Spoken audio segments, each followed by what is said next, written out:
before. And in Delaware, we did not. It was the best candidates did not win. It's so we got our work to do because we're so outnumbered. But do they ever do? Oops, that's my telephone. Sorry.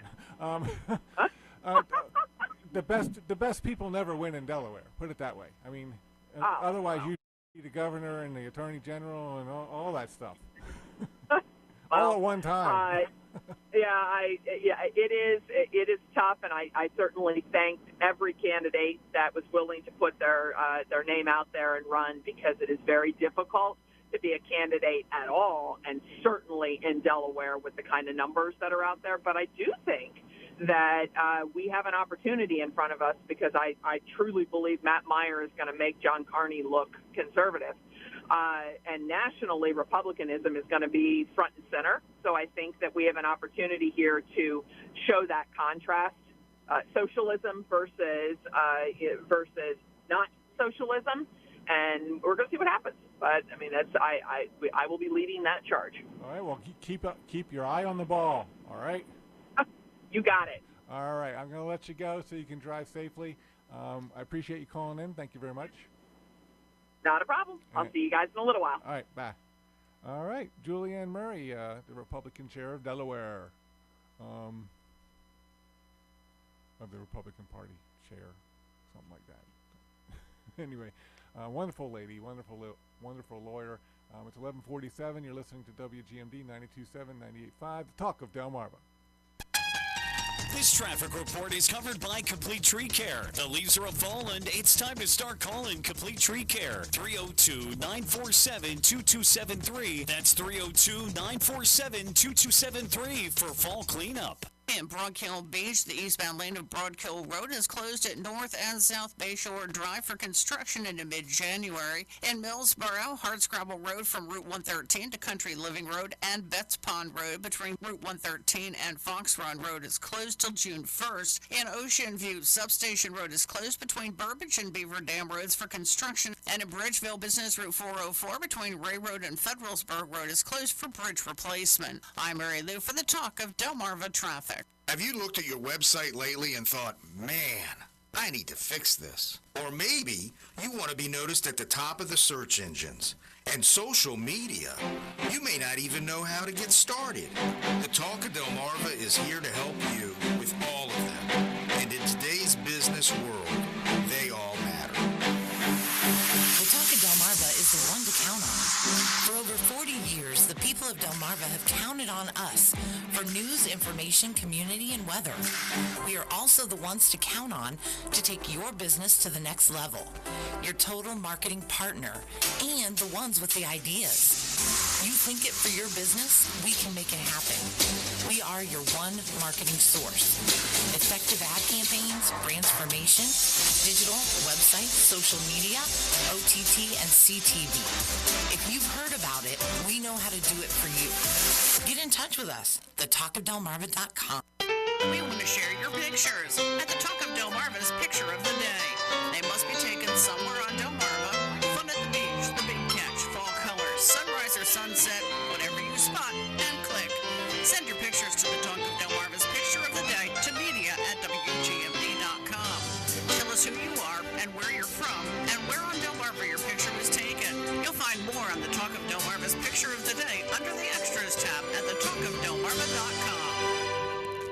The Milton Holiday House Tour takes place on Saturday, December 14th from 2 to 6 p.m. You'll visit 9 charming homes in Milton, both historic and new, as well as 3 historic public buildings, all decked out for the holidays. Tickets are now available $25 in advance or $30 the day of the tour. Tickets will also be available during the Milton Holiday Festival on Saturday, December 7th. For more information, go to the community calendar under the Extras tab at thetalkofdelmarva.com.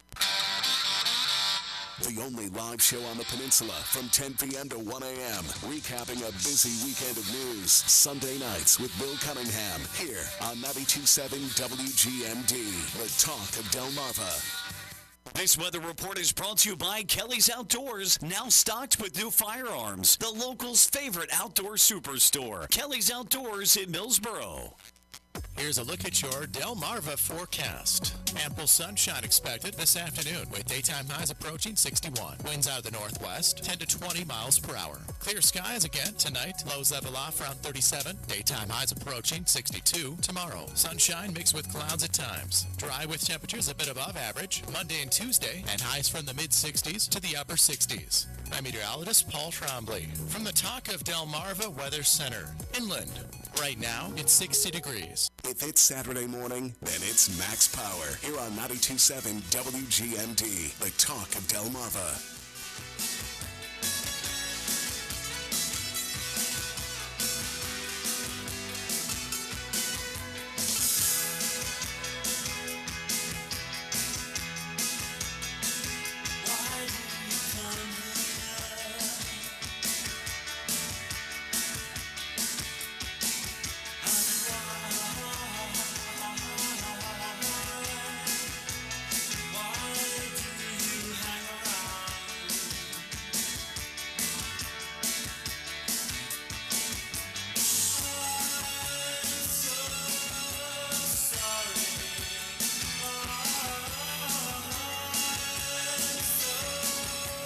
Good morning, Delmarva. My name is Max Power. Brought you in with a little Suede Head by Morrissey. That's off of the Viva Hate album from '88.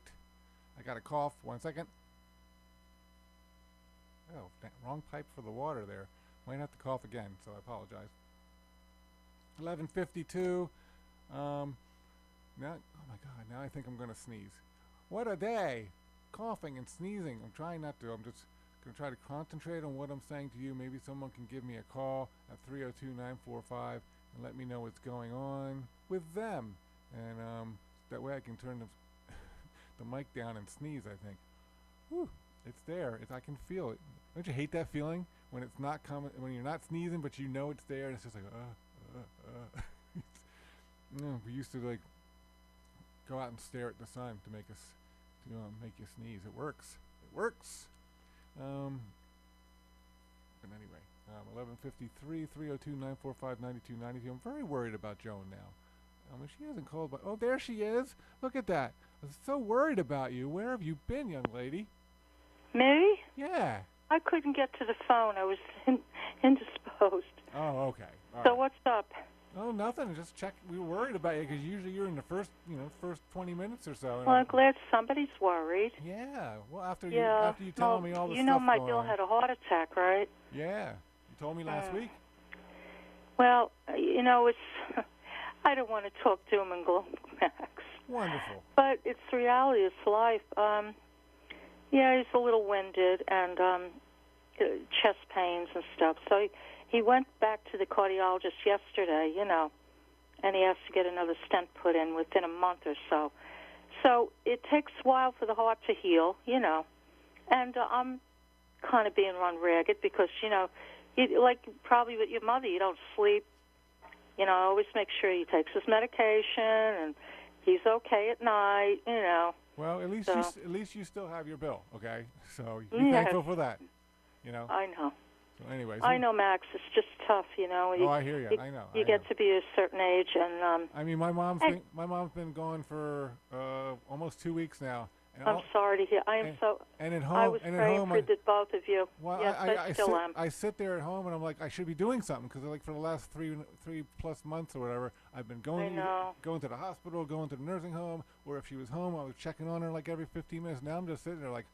I know you get burned out. I know what you mean. And then you go through the grieving process. I'm not really one burned of the different out. Steps. I'm not really burned out. It just feels like I should be doing something because I've been busy for so long. It's like I just feel like, what am I supposed to do with myself, But I've been finding. I know. When Bill was in the hospital for about 2 days, I kept busy. Don't tell anybody, but I was decorating for Christmas. You know why? Because I love to do it, and because didn't Joe Biden threaten to take Christmas away from us, huh? I don't know what the Grinch tried to do, but... God. Well, we can't, sit on our laurels. I know Trump, thank God Trump got in and everything, but we just, no doom and gloom, I'm just... Yeah, I understand. You got a lot going on, and I appreciate that. I appreciate that you're worn out. I am, I really, and I don't want to turn this into, feel sorry for Joan. Oh, no, I don't. Everybody's got problems. I know how it is. I've been there. I know exactly what you're going through, and I feel for you. And I'll say some prayers for you. Otherwise, how are you doing? I guess emotionally it's tough, right?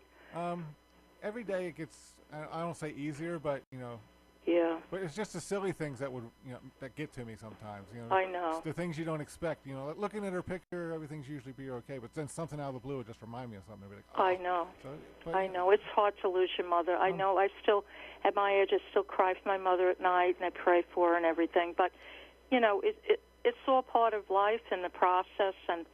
But I'm sure your mom is in a better place, and she's not suffering now. Yeah, and you may not have heard. I don't know if you've been listening to the whole show or not. Oh, you'll have to inform me. But I have a new show next week on Sundays from 3 to 5. So you're gonna have to choose between me and that other guy, because I know you listen to. I'm not going to mention any names. I know you listen to the other guy too. Listen, Max, I don't tell you who to be friendly with, do I? We got to pick 3 to 5. I got to pick. We're going against each other, so you're gonna have to choose. I'll see if I get a phone call from you or not.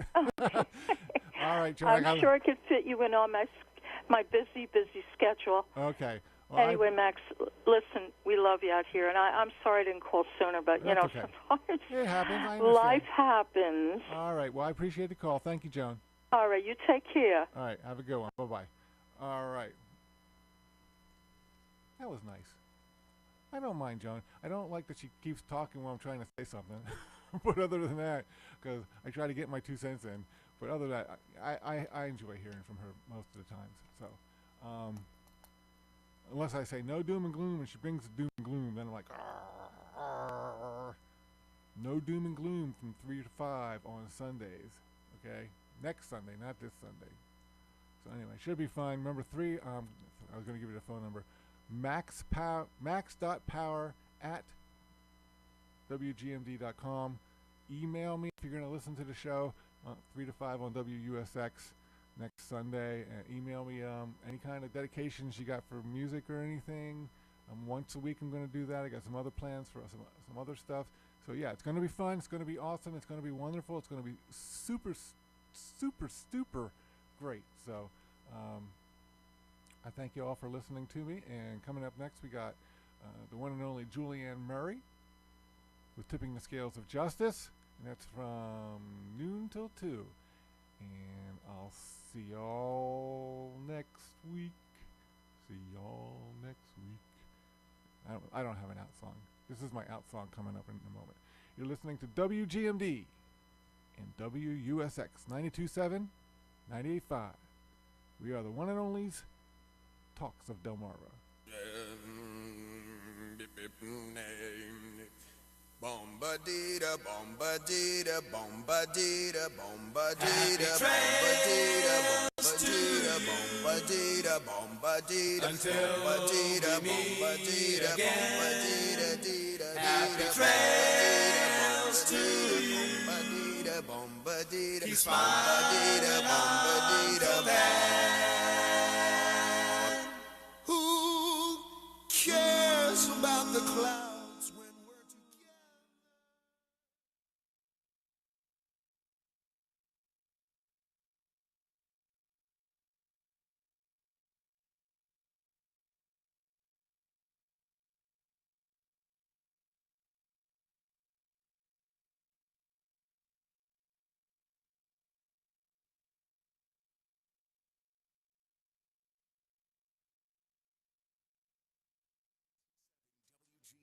Rehoboth Beach. And 98.5 WUSX Seaford, the talk of Delmarva.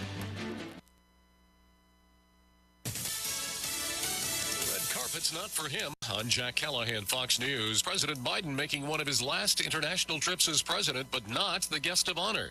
Fox's Lucas Tomlinson reports from Lima, Peru. It's not often the President of the United States makes an international trip and is not the guest of honor, and that's been afforded to Chinese President Xi Jinping. As Biden went to his hotel, China's president was feted at the State Palace, the presidential palace, in the honor of a state visit, complete with a military honor guard and more red carpet.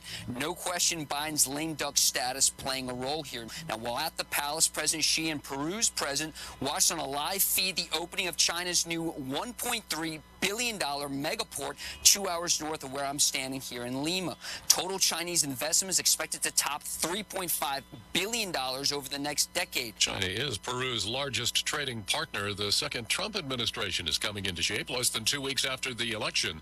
Fox's Bill Malusian breaks down the latest nominations. He announced that his press secretary is going to be Caroline Levitt. She'll be handling the back and forth with the media at the podium. She'll be the youngest press secretary in history at just 27 years old. He announced that Stephen Chung is going to be his communications director. Chung did comms for Trump during his successful presidential campaign. And then he made it official with the announcement that North Dakota Governor Doug Burgum will be Secretary of the Interior. Now, some of the more controversial picks, the ones Democrats are kind of up in arms about, have been RFK Jr. as HHS Secretary, Matt Gaetz as AG, our colleague Pete Hegseth for Secretary of Defense, and Tulsi Gabbard for Director of National Intelligence. President-elect Trump is expected soon to nominate his pick to be Treasury Secretary. FBI investigating a rash of offensive emails and text messages sent to members of the Hispanic and LGBTQ communities across the nation. America is listening to Fox News.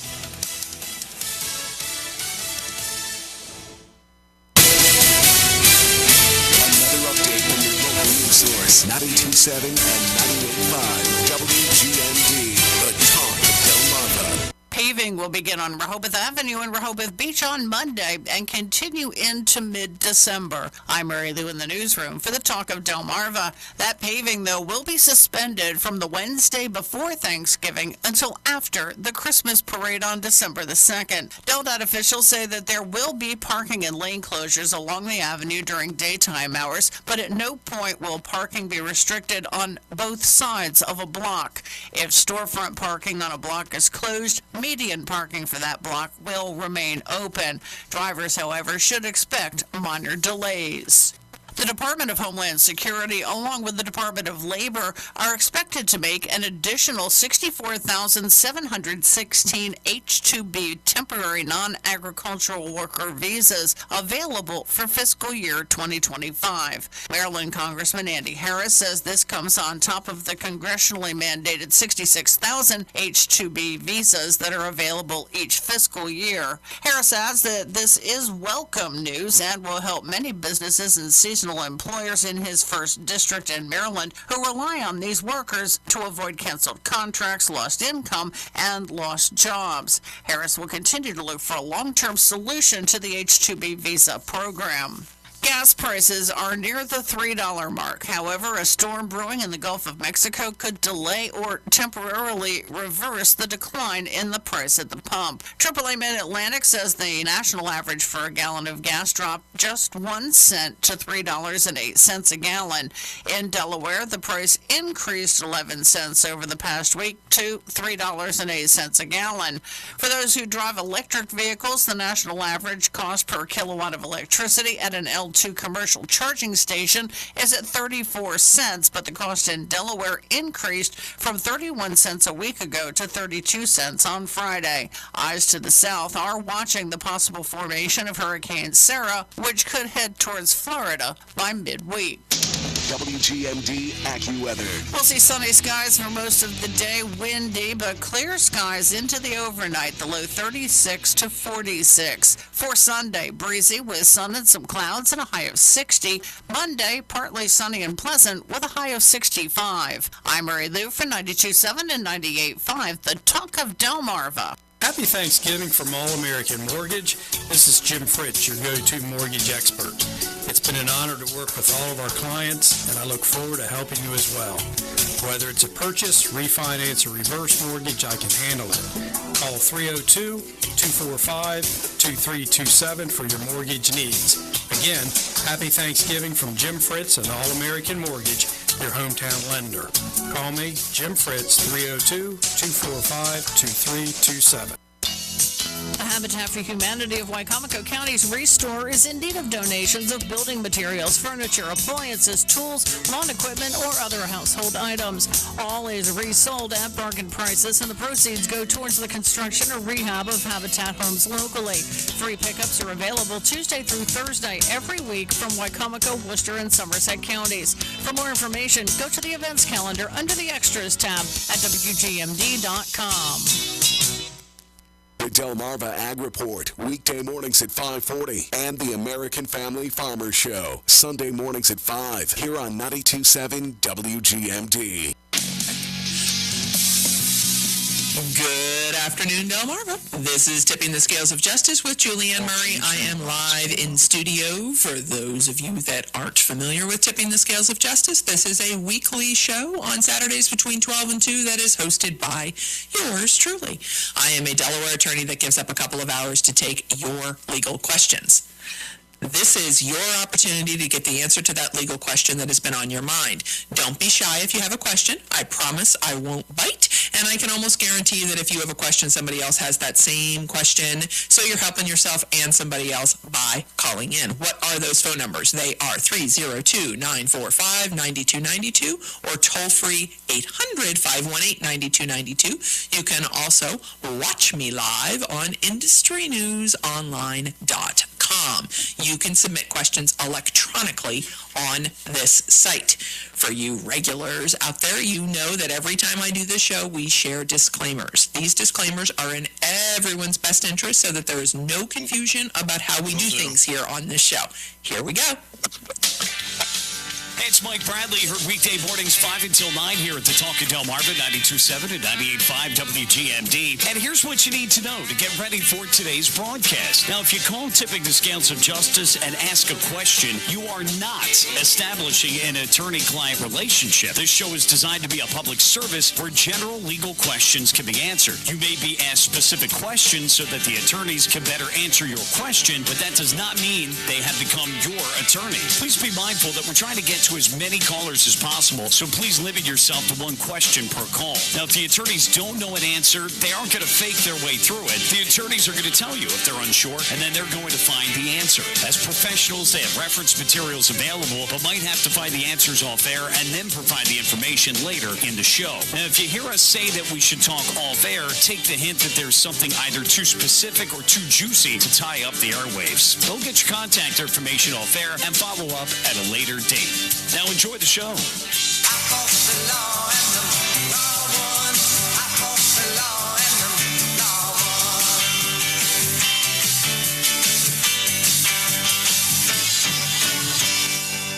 Okay, let's get rolling with those questions. Phone numbers again, 302-945-9292 or toll-free 800-518-9292. You can also go to IndustryNewsOnline.com and ask questions there. I believe I have a caller, so let's do that, and then I've got some electronic questions. Caller, what's your name and where are you calling from?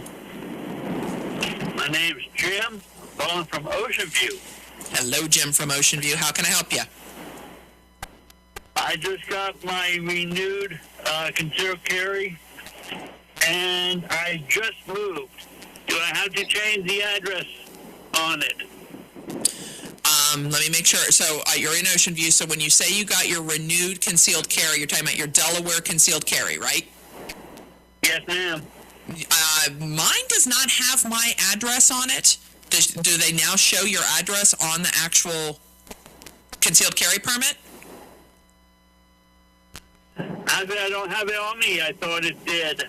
I don't think so. So, and no, I do not think you have to get a new update your unless something is changed. But my renewal had my name, had the county of the resident judge that signed off on it, but did not have my address. As long as your address is correct from the DMV standpoint, I do not. I would be. I don't think you have to basically like reapply or do something with your concealed carry.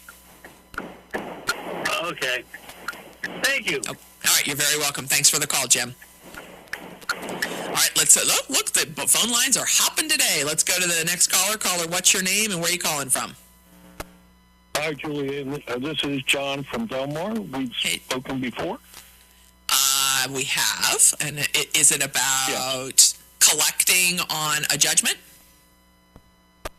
The contract I walked off with my deposit. There we go. Okay. Yep. So what's up? Well, he filed bankruptcy, as we discussed the last time, with Chapter 7. And we just got another paperwork from the court that says there's an order of discharge. And it is ordered discharge under 11 U.S.C. paragraph 1328A is granted to the defendant. And my question basically is, what do I do now? Well, it does say here some things cannot be discharged, such as liens, and we did put the liens on his vehicle. Okay. We're I think officially past my area of knowledge on this. Bankruptcy, so with an order of discharge, typically that discharges any debts that that were listed under the bankruptcy. So under Chapter 7, he disclosed that he had the debt to you and a bunch of other creditors, and the discharge discharges those debts. However, within that order, it says that it doesn't necessarily remove liens. That's a question, because I don't have the order in front of me. It says it doesn't. Does it say some liens, all liens? What does it say? Let me see here. Because I think what I would do is, when you were notified of as a notice of creditor, was the bankruptcy attorney's information listed?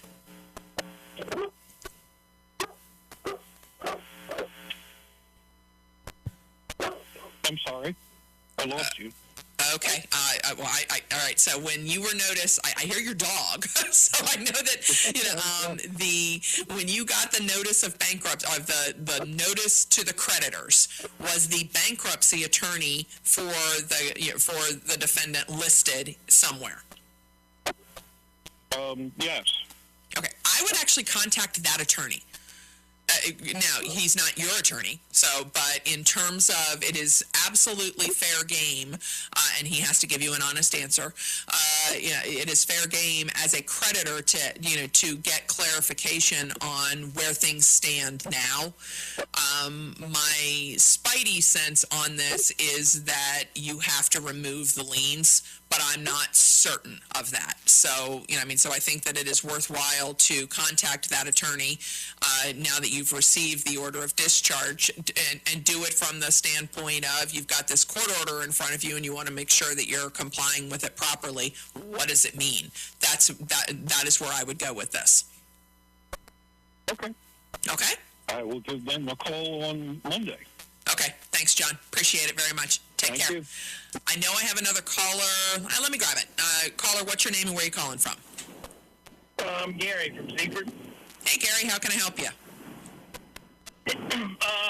So here's the situation. We're talking about automobile accident. Okay. I was sitting at a stoplight and was rear-ended by another car. Hit a couple of times. Finally managed to pull off the side of the road, hit a couple of more times. And the person that hit me, as the police were coming and fire department, they took off and drove away. Okay? So they pulled her over down the road, took her back to the police station. Her car's impounded. So here's my question. She had no insurance on her vehicle. Imagine that. Okay? And the car did not belong to her. It belonged to somebody else. But she told the police that right before he died, he said that she could have it. So my question is, since I do have insurance and I have to pay the deductible, and is there any way that I can take legal action against her refund or get any of the money back that I had to pay. Visit what's my fault. Let me, there's a lot to that. So can you hang on for a second? Yes. Okay, I got to step away for a second, but as soon as I come back, I got a couple questions and we can dig in on this. You are listening to 92.7, 98.5, and that is the Talk of Delmarva. This weather report is brought to you by Kelly's Outdoors, now stocked with new firearms. The locals' favorite outdoor superstore, Kelly's Outdoors in Millsboro. Here's a look at your Delmarva forecast. Bright sunshine expected this afternoon with daytime highs approaching 61. Northwesterly winds 10 to 20 miles per hour. Clear skies again tonight. Lows dip down to about 37. Highs level off around 62 tomorrow. A blend of clouds and sun. Temps above average Monday and Tuesday with highs from the mid-60s to the upper 60s. I'm meteorologist Paul Trombley from the Talk of Delmarva Weather Center along the coast. Right now, it's 63 degrees.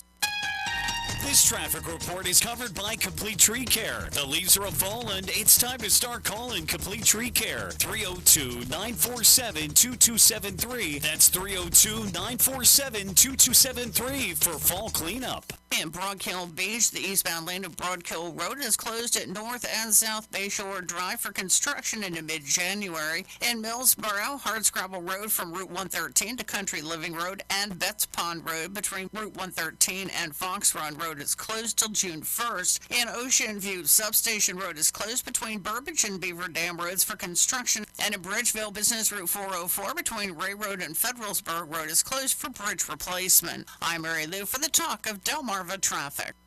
Tune in for Transforming Grace with Pastor Robert Decker from the pulpit of New Covenant Presbyterian Church in Lewis. Heard Sunday mornings at 8 here on the Talk of Delmarva. Tune in this Monday at 9:20 as I'll be live with Dr. Tiny as we discuss the housing segment. Learn how we can create housing options that work for everyone in our community. This Monday at 9:20. Since 1941, ordinary American citizens have been serving their communities nationwide as a member of the Civil Air Patrol, the official auxiliary of the United States Air Force. Answering the call to volunteer nationwide with 1,500 squadrons across 52 wings and our pilots flying more than 112,000 hours annually. And you can answer the call to volunteer. Become an everyday hero every day as a member of the Civil Air Patrol. Find a unit near you at GoCivilAirPatrol.com. The Delaware Farm Bureau's Women's Committee will volunteer at the Delaware Veterans Memorial Cemetery in Millsboro on Saturday, December 14th, to place wreaths across America wreaths on the headstones of our fallen heroes. Wreaths can be purchased in advance for $17 through the Women's Committee, which will receive a portion of the proceeds. For more information, go to the community calendar under the Extras tab at thetalkofdelmarva.com. Hi, this is the Rehoboth Foodie. Join me this Saturday and every Saturday when WGMD, the Talk of Delmarva, becomes the food of Delmarva from 2 until 4 every Saturday afternoon.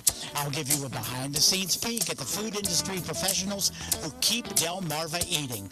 I'm right here on WGMD 92.7, or you can listen from anywhere on your phone or computer at WGMD.com. Either way, it's a feast for the ears.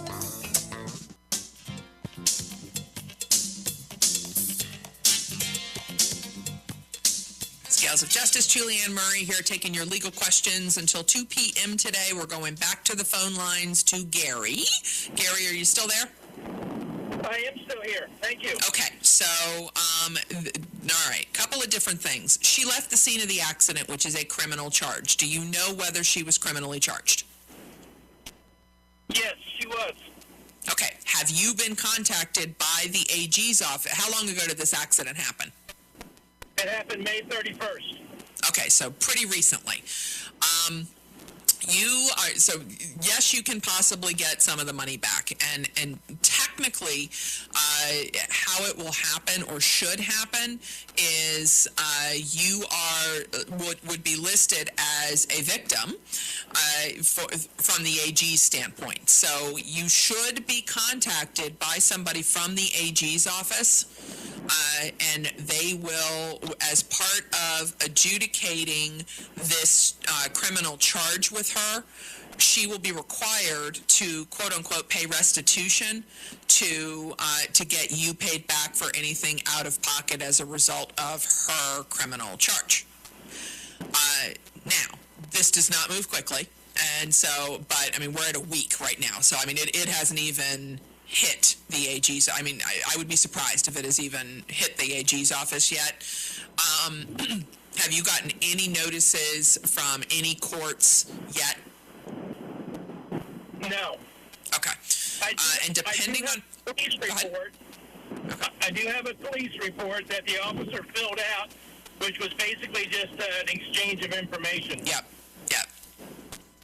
Which is typical. It's, and that is, I mean, so in terms of getting, contacting your insurance and letting them know what happened, and then apparently she's uninsured, I mean, making sure that you've got a claim filed and that you're covered.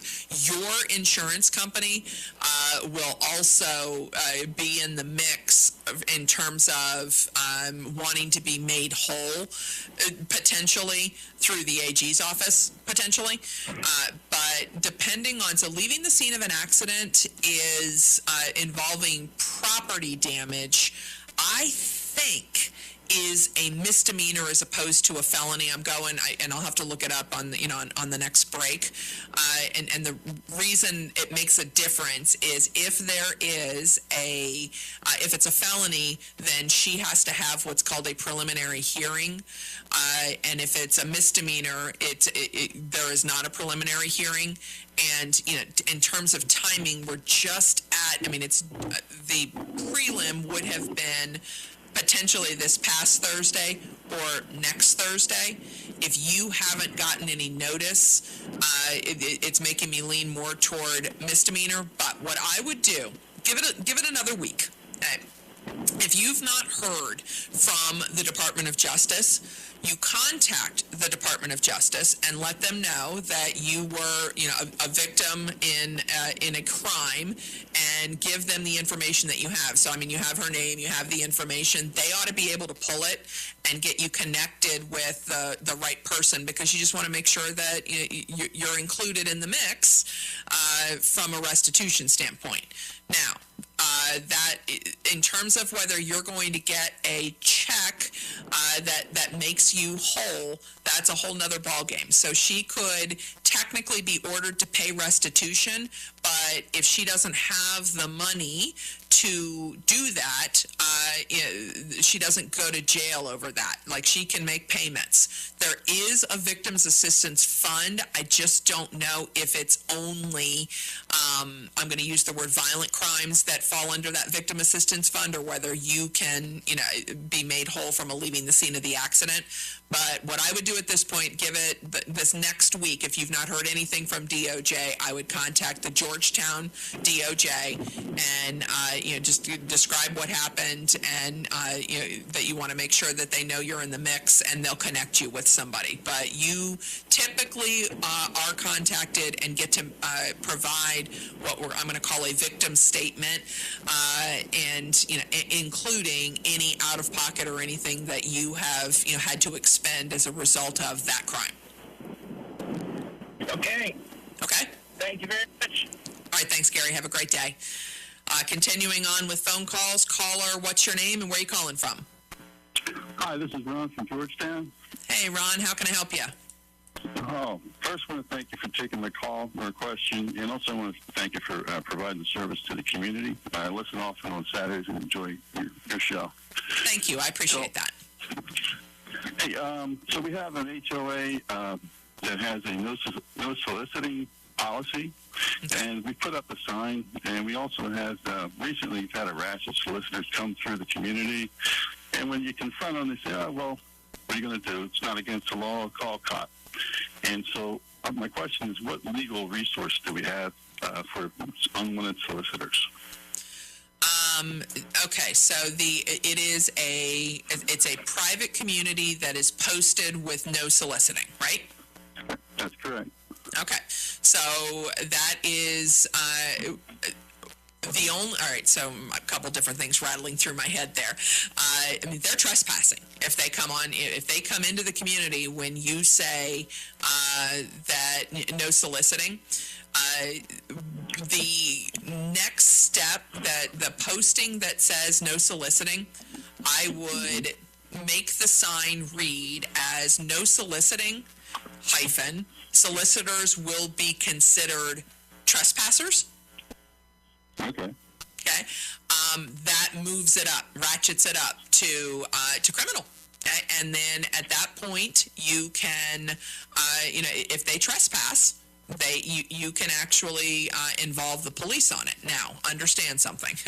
In the scheme of things, the cops are not going to love being called because somebody's soliciting when they've got other stuff out there. So, like, I would not contact 911, or something like that over solicitors. And I'm not saying you would. I just want to make sure that people understand in the grand scheme of things that understand where you are in this.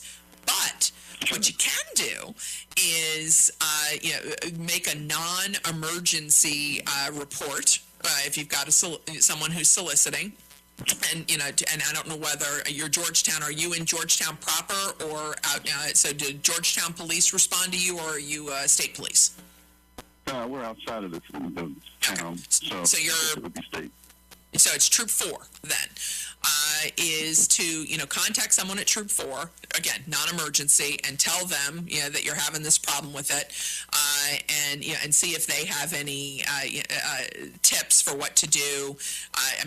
What I'm thinking here is if somebody is soliciting, make sure that the people within the HOA get the name and a photograph of the person who's soliciting. That's gonna chase them away.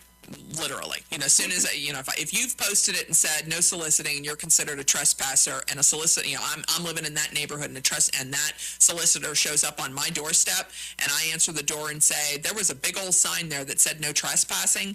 Give me your name as I'm taking a photo. They're leaving, and and it's not going to take long for people to figure out that you guys mean business, and you don't even have to technically have the police come out, but it might be worth making that non-emergency phone call to say what's the best course of action here so that we can stop this. All right, thank you. I really appreciate it. Not a problem, Ron. Have a great day. Take care. All right, let's go back to the phone lines again. Caller, what's your name and where are you calling from? Hi, Julianne. How are you? I'll be quick, okay? And if if we're at the bottom of the hour, I'll listen off air. Anyway, my suspicions about the jury. I know that we're all afforded as American citizens a fair and speedy trial, but being that the venue is in the Southern District of New York, who is absolutely anti-Trump, usually it takes a while to pick a jury, but it just seemed a little too fast to my way of thinking. I mean, I'm not a lawyer, I don't know, but it's just, and then they had 2 lawyers on the jury, and then, we hear about the verdict being tossed out a day before they announced it, at the trial. So how do you feel about that? Do you think that there's some hanky-panky going on? Because, it's so obvious who's behind it, Yes, there's hanky-panky. And, so I was worried then when 2 lawyers were put on the jury. Because they could, and I told Pat, I said, I think that the lawyers are probably who convinced everybody that it should be a guilty verdict, because with the choose A, B, or C option, the lawyers kind of wordsmithed their way through it. What I think, so hang on for me. Hang on, because I actually want to talk about this. If you can hang on, I appreciate it. You're listening to 97.98.5, and that is the talk of Delmarva.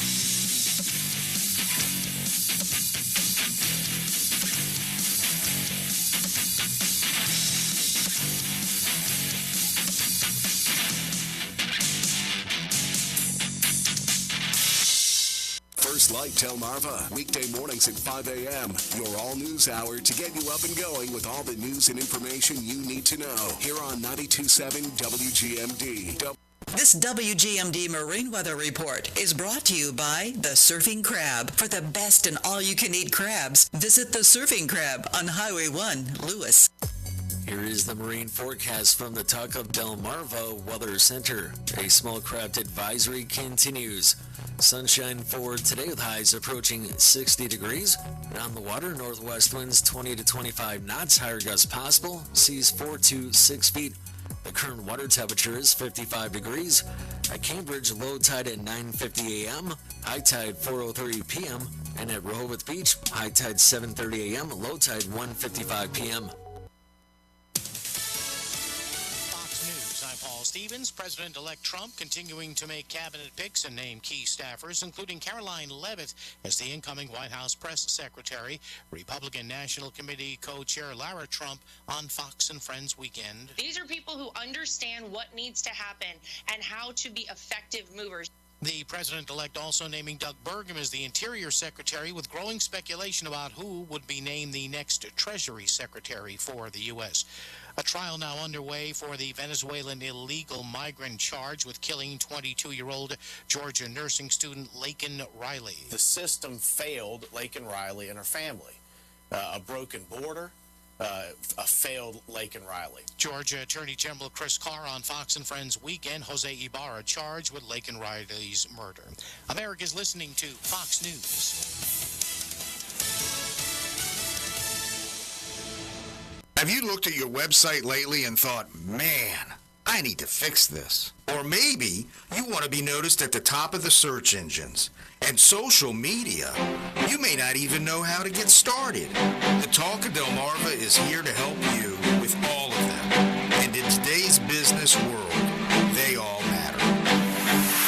The Talk of Delmarva is the one to count on.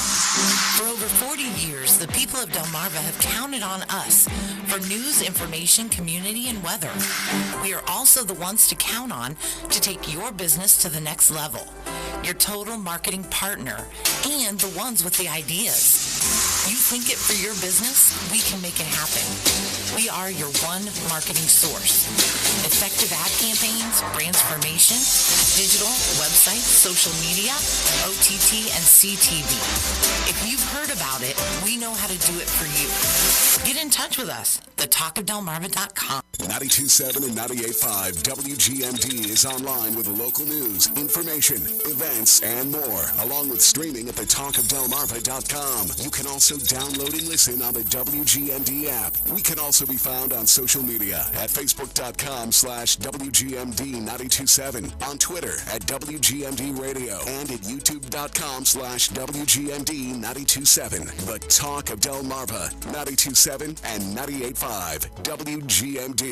In 2025, ClearSpace Theater turns 21. This new season will be full of fresh beginnings, new promises, new potential, and new opportunity. The new season includes 13 productions, starting with Dial M for Murder. Other shows include Beetlejuice Jr., Reefer Madness, Annie, A Christmas Carol, Hairspray, and Rent. ClearSpace Theater also has classes for all ages and experience levels, summer camps, and more. For more information, go to the community calendar under the Extras tab at thetalkofdelmarva.com. Win an all-expenses-paid trip for two to Tuscany, Italy to benefit the Rehoboth Foodie Touch of Italy Scholarship Fund. Includes airfare, plus skip-the-line access to tours and attractions, a cooking class, and $1,000 cash in your pocket. The winner will be drawn on My Beach Eats show on Saturday, January 4th on 92.7 FM. Only 450 tickets will be sold, so get yours now at ItalianRaffle.com.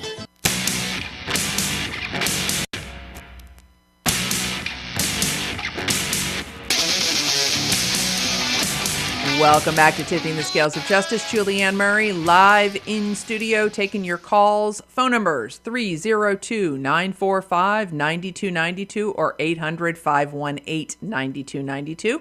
You can also go online to IndustryNewsOnline.com and submit digital questions. I have one here from Cal in Houston, not Houston, people, Houston.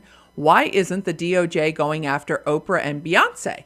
paid political announcements without identifying them as such. Funny, but all right, so a couple of things there. The current DOJ is too busy freaking out that they're all going to be losing their jobs and are getting their resumes polished up and figuring out what liberal think tanks they're going to be going to.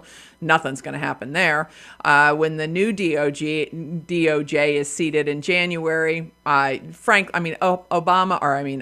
and Beyonce did not actually do the paid political advertisements or announcements. They obviously were stumping for Kamala, but it's not like a commercial where they have to do it. I mean, I get the point. I think what's funny about it is actually what is happening in the court of public opinion. And Oprah originally saying, I didn't get paid for it. Absolutely ridiculous, because Harpo, which is Oprah backwards, absolutely got paid. It's going to show up on a finance report. Last night on, I think it was Jesse Waters, there was a woman who is a Democrat finance chair who is furious about how they wasted. She raised money, brought money into the party, and that she said it's not $1 billion, it's actually $2 billion. $1 billion was to the Democrat Party, and then there was a super PAC that also raised $1 billion. And that they just blew through the money and were totally irresponsible about it. And that the only thing that right now is keeping her from becoming a registered Republican is environmental issues. So it's going to be kind of interesting to see. Jesse challenged her and said, you may find out that Trump is not going to be as or is going to be environmentally friendly as well as business friendly. And, you may very well end up coming over to the Republican side of things. Phone numbers, 302-945-9292, 800-518-9292. Let's go to the phone lines. Caller, what's your name and where are you calling from? Hi, Julianne. This is Brian. I'm calling from Milford. Hi, Brian. How can I help you? Recently, I was notified by my credit card company that my name, Social Security number, birth date, and an old address was discovered on the dark web. Mm. My question is, I notified. I'm registered with the Kent County tax assessor that if anything happens as far as my house, they would notify me through that alert system they have. My question to you is, what else can I do to protect my house from being stolen? Okay, couple of things. So in terms of the credit card company, I'm just curious, did they offer in there a membership to like LifeLock or anything like that, or they just said notice of data breach, oh, by the way, your information's out there, sorry? The latter. They did tell me that I should monitor my credit, which I've locked all the credit card accounts. Good. They're password protected.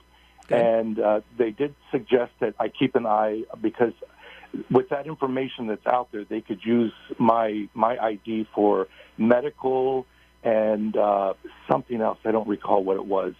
But they did also mention that if you own a home, you need to keep an eye on that. Interesting. I mean, so a couple of things. In terms of Delaware, the fraudulent deeds, not a high occurrence of them here because we have transfer tax when a transfer happens. There are exceptions to that, but they're few. So in terms of watching, and if you're already on the notification from the county, Sussex County has something similar. It is name driven. Thank you, Recorder Alexandra Baker, for correcting me earlier. I saw her earlier this week, and she told me that I kept saying that it was really connected to a tax map and parcel number. It's actually name driven, so that's good.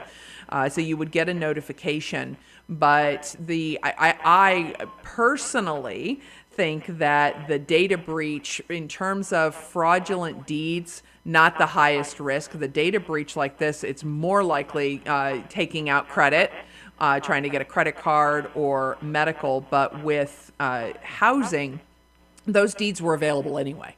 So if somebody wanted to go look at your house and the indeed that happened for when you took ownership of it, they could find that it's public in the public domain.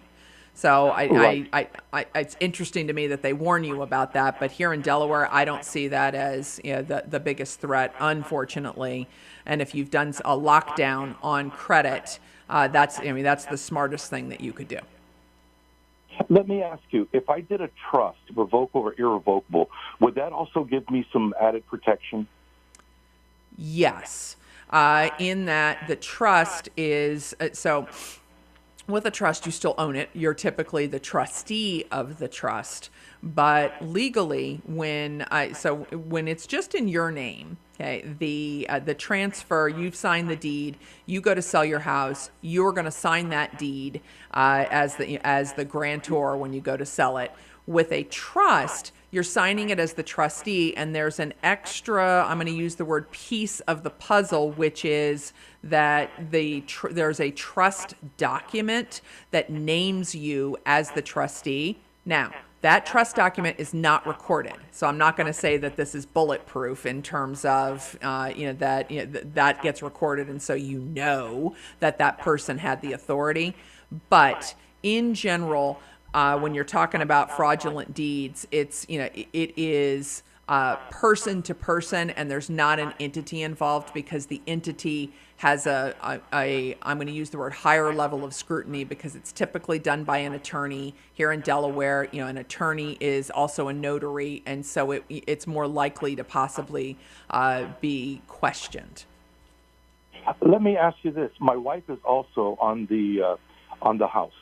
Okay. Is that an extra security, or does that matter at all? It matters in that there are, so if you guys went to sell the house, 2 signatories. And I do think that, if you're kind of looking at what is the low-hanging fruit from the standpoint of a deed that somebody wanted to fraudulently create, a single person with no mortgage is the highest likelihood and more likely than a married couple, just because you're going to have 2 signatures and people are going to have to appear in front of 2 people in front of a notary. The reason that I mentioned the mortgage is that mortgages are recorded separately from deeds, but it's an encumbrance on the property. So if somebody is fraudulently trying to take your house, for instance, they don't want to take it with an encumbrance that's sitting out there. So they're looking for something that is owned for cash. What did you say? You were talking at the same time. What did you say? I'm sorry. There is no mortgage. Okay, but and so it doesn't make you. I'm going to say, the phrase "more vulnerable." I don't want you to take as, oh my gosh, that just opened up the door. It's it's simply that with a mortgage you're less likely. But again, I just think that the incidents. I've talked to all 3 of the recorders of deeds in this county, and there's just not a lot of incidents on it. Now, for some people, there is a company, they're like Title Lock or something like that, where it's a notification service.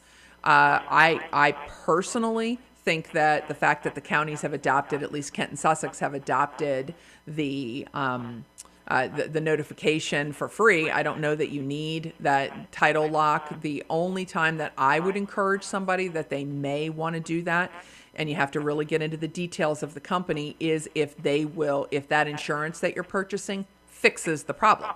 If it's just a notification, it's not worth it. But if they will actually handle legally the quiet title action that would be required to get it fixed, then that may be worth it. Got you. Okay, thank you so much. I really do appreciate it. You're very welcome. I appreciate the call, and sorry about the data breach. They should have at least offered you free monitoring for your credit report, or they should have done something like that. So disappointed to hear that they didn't at least do that. Have a good one. All right, thank you. Let's go to the phone lines. Caller, what's your name and where are you calling from? Julianne, this is Tom from Harrington. How are you? I'm good. How you doing, Tom? I'm doing fine. Listen, I hope this isn't, I'm trying to make this a simple one. I have a gentleman that I'm working with. I'm sort of an accountability partner for him. He's living in a transitional living house. They have a place located in the office where the men are to pay their weekly rent. He placed his money order there, has kept his receipt, and someone within the home stole the payments for that week. They're indicating to him that he has to track down the money order to where it is. Is he really on the hook for this? Because he feels, and I do too, that he paid his rent. It was put in the place where the responsible parties would be able to receive it. There was no staff person involved. My question is, if just knowing what you know right now, is he still liable for that? Should he go and talk to somebody in the area of tenant-landlord code situation? Maybe. And I don't think he's liable, but there's a couple of things here. So Transition House have to pay rent. Where he dropped the rent, was it, I'm going to use the word, was it a drop box? Was it a designated kind of location for designated location? It was not a drop box. I find it hard, having myself worked in this field, that it was a bulletin board that the men put their money orders or their money on a bulletin board in the office with a thumbtack, and it's picked up later by the night manager. But that is what they do. They put it on a bulletin board? That's the procedure, yes. Well, if that's the procedure and that's the established procedure, I do not believe that the home can say to him that it's his responsibility to track it down. But what's difficult about this is I don't know. So in this sort of location, whether there was a contract that he had to sign, where it's they basically have some disclaimer there that says we're not responsible if unless you put the rent completely in our hands and it's our responsibility. But I'm shocked to hear that they would take the position. So basically they're saying, yeah, you didn't get your rent to us, so you have to pay again? Well, it's leaning in that direction. They're having a house meeting tomorrow evening. He's really upset about it. He's got some issues that he's dealing with, and he's doing a real good job, but I just don't want this to be a catalyst for him not to be able to continue with his doing well. So okay, I'm Tom, just do me a trying to favor. eliminate If you don't... some of the stress, and I said to him, my point of view was, I don't think you are responsible, but I realized that you have your program here on Saturdays. I said, I'm going to give it a shot. Do me a favor, if you will. Just hang on for a second. I got to step away because I'm in a quarter hour. Sure. But I want to kind of give you some things for him to take to that meeting. So if you'll just stand by for a second, I'll give you a little bit more information. Thank you so much, Julian. Thank you. Not a problem. You're listening to 92.7 and 98.5, and that is the talk of Delmarva. I'm Tom Holmes, 1776 Steakhouse in Rehoboth Beach. The restaurant's been here since 1987. I've had it since 2007. I get probably 2-3 customers a night that will come in and say, I heard you on the radio and it sounded great and we're so happy that you're advertising locally with local businesses. I used to do very limited advertising, just a little bit on newspapers and billboards and stuff like that, but now I'm pretty much exclusively just with the radio station. I advertise on Rehoboth Foodie Bob's show, and I also advertise different segments and different times during the course of the week. I've been pretty much with the same schedule for maybe about 10 years. I'm just happy I am advertising with them. They've been very loyal to us, and the feedback I get from my customers about the radio station is tremendous. I'm Keith Pettit, an assistant manager here at Southern States Milford Cooperative in Milford, Delaware. My experience with WGMD radio station, Talk of Delmarva, has been outstanding. We do our once monthly radio show here in our showroom, and we instantly see results of people coming in that day and the following day and the weeks after saying, I heard about this on WGMD, the Talk of Delmarva. And not just at a close local level within a few miles, but it brings customers in from a fair distance to come and check out the products that we've talked about through the radio station advertising. But in my estimation, WGMD is the best talk radio station on Delmarva. People are in tune to hanging on every word that that station says, and that transfers to the advertisers. The people that listen to WGMD listen to our advertisements word for word, and they know what they're looking for when they come in here as a result. I just think they're phenomenal. They do a great job.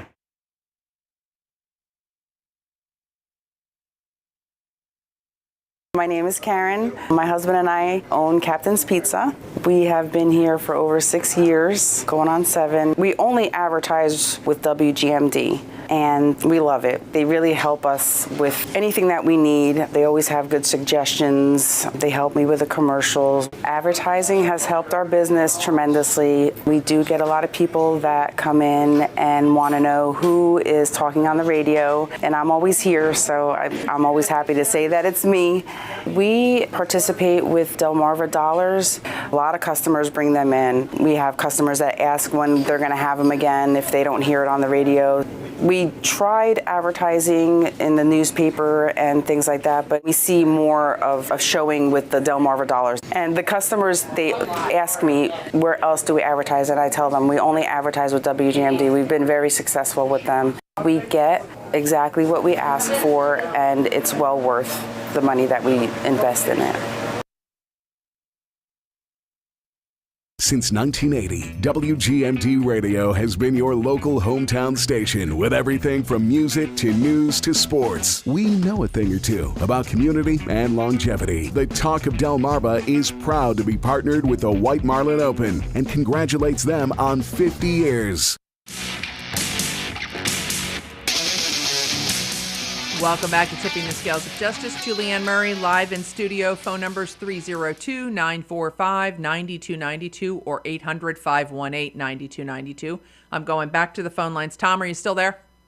Yes, ma'am. Okay. So a couple of things that I jotted down. I think you said, is it weekly rent? Is that correct? It's a weekly rent. And, Julianne, the one part I did not say to you was an agent of the house, I believe it was a staff member, took the money from him and placed it into the office to where it was to be. The unfortunate part about it, it was not put into a secure place. It was just the office.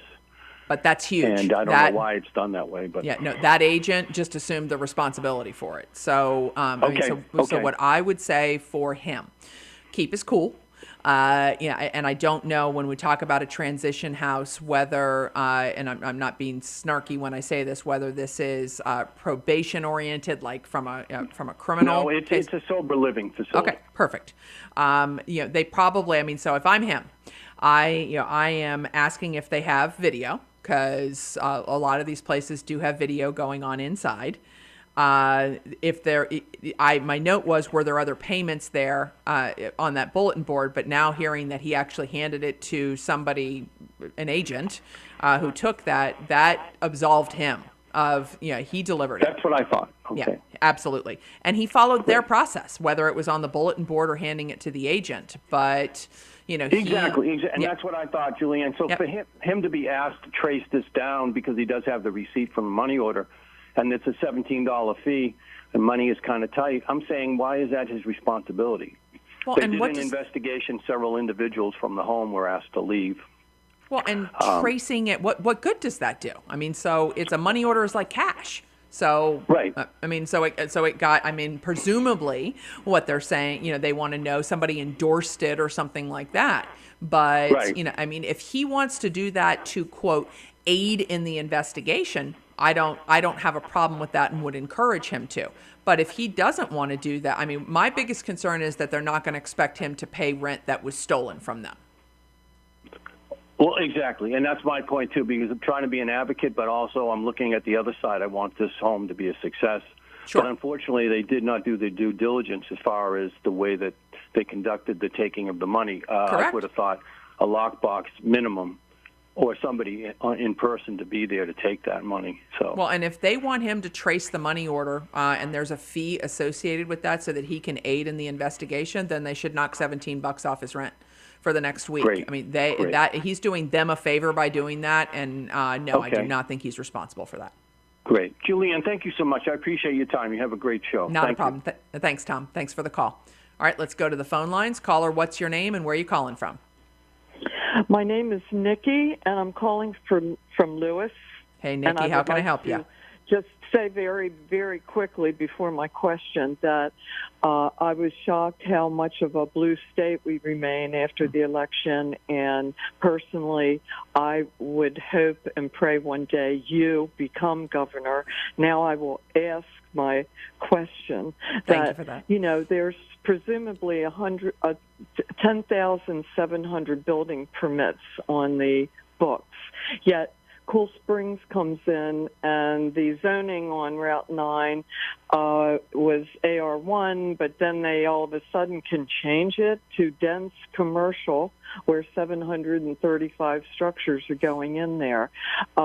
They had a reassessment of the taxes here, and some guy comes in here with a Google Map camera on his truck, and then they film your house, and that's supposed to be a legitimate amount of information to go to the Sussex County tax assessment to reassess your taxes. It's very shoddy, the things I'm seeing here.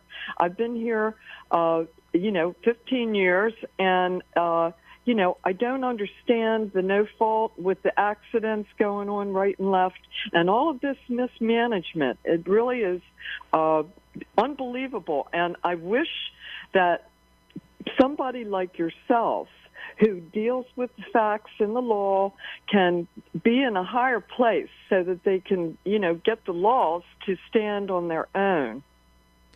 Okay, I appreciate that. A couple of things. In terms of zoning, planning and zoning, that's welcome to county decision making, and it is so. There's the Planning and Zoning Commission, and then there's the Sussex County Council, and this last election we do have some turnover on the Sussex County Council that is comprised of 5. We have 3 new members going on to that board.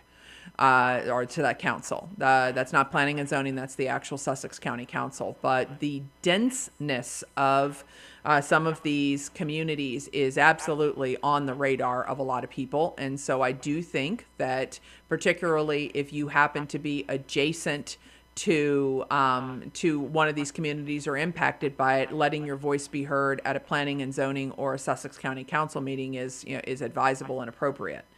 In terms of the reassessment, I hear you. There is a correction and or appeal process that is developing. So I got it at my house. I got a letter that said, based on what it looks like on the outside, this is what we think you have on the inside. And if I wanted to make a correction to that, I could.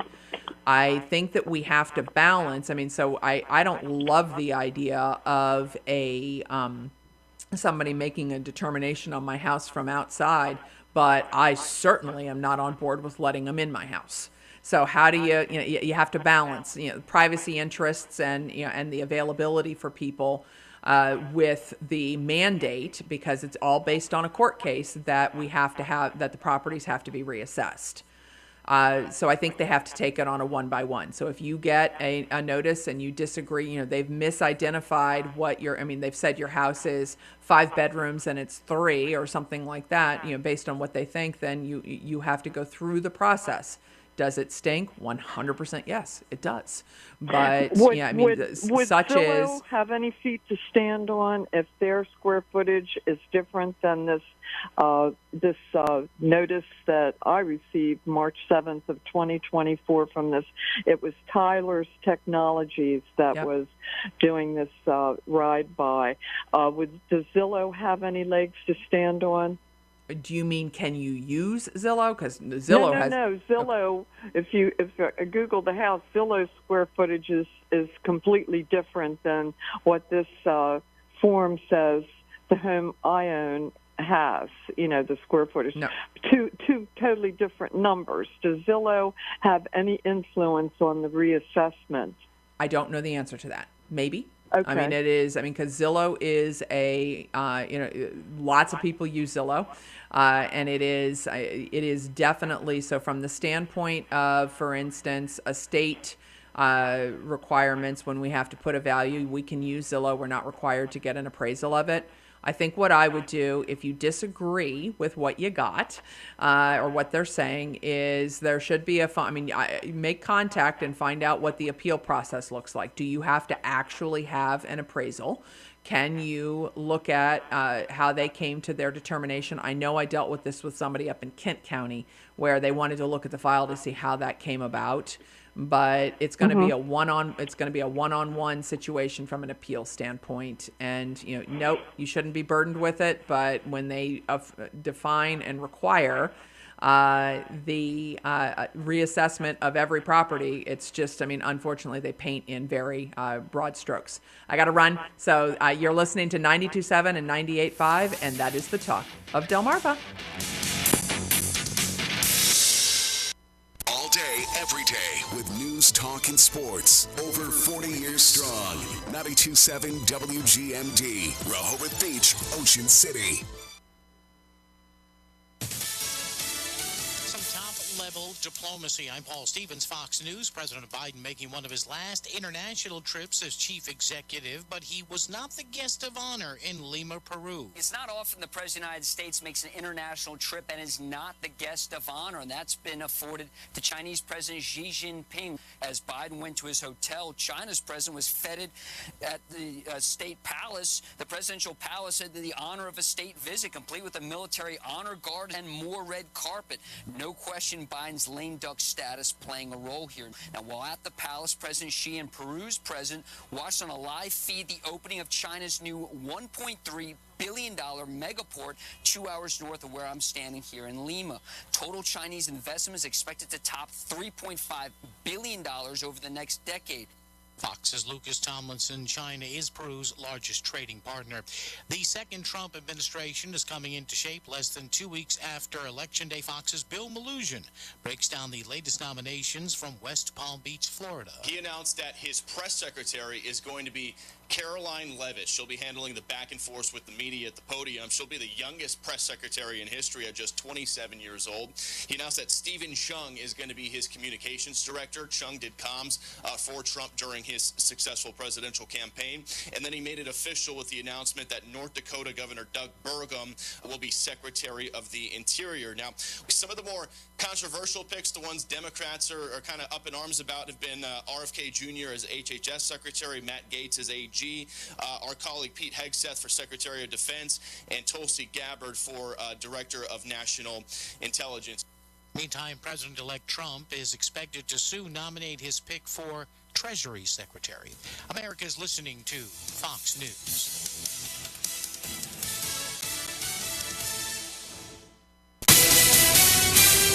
Another update from your local news source, 92.7 and 98.5 WGMD, the Talk of Delmarva. 3 candidates have filed for 2 open seats on the Dagsboro Town Council. I'm Mary Lou in the newsroom for the Talk of Delmarva. Incumbents William Chandler III and Norwood Truitt are challenged by John Marvel for 2-year terms. The Dagsboro Town Council election will take place on Saturday, December 7th at the Dagsboro Fire Department.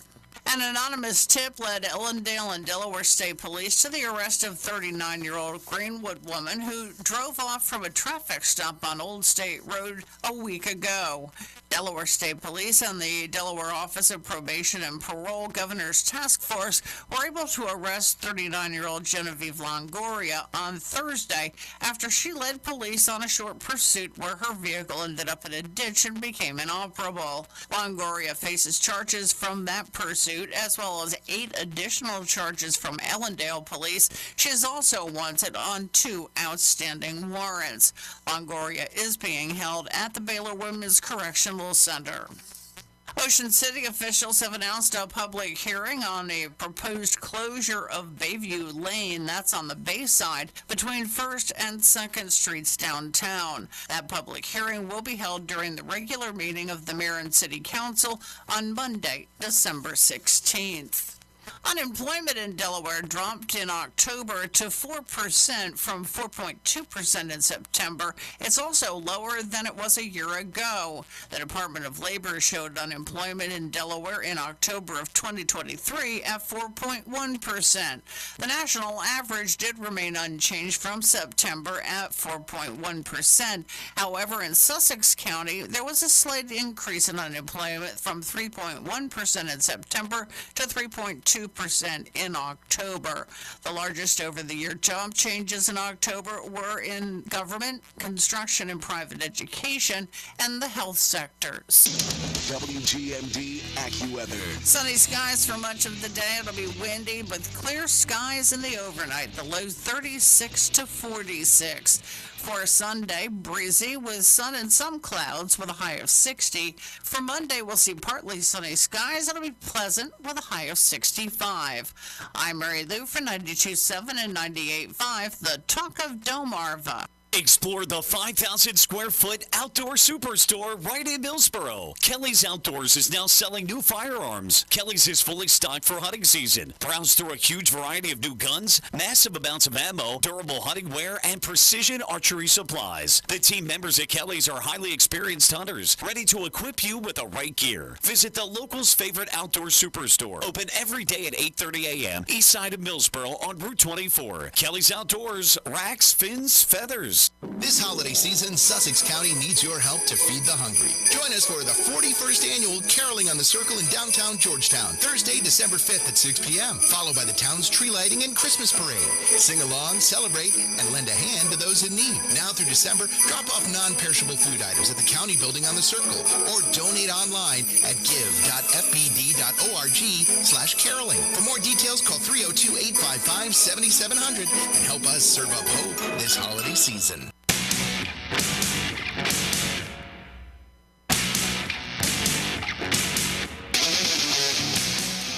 Welcome back to Tipping the Scales of Justice. Julianne Murray live in studio. We're in our second hour. Phone numbers 302-945-9292 or 800-518-9292.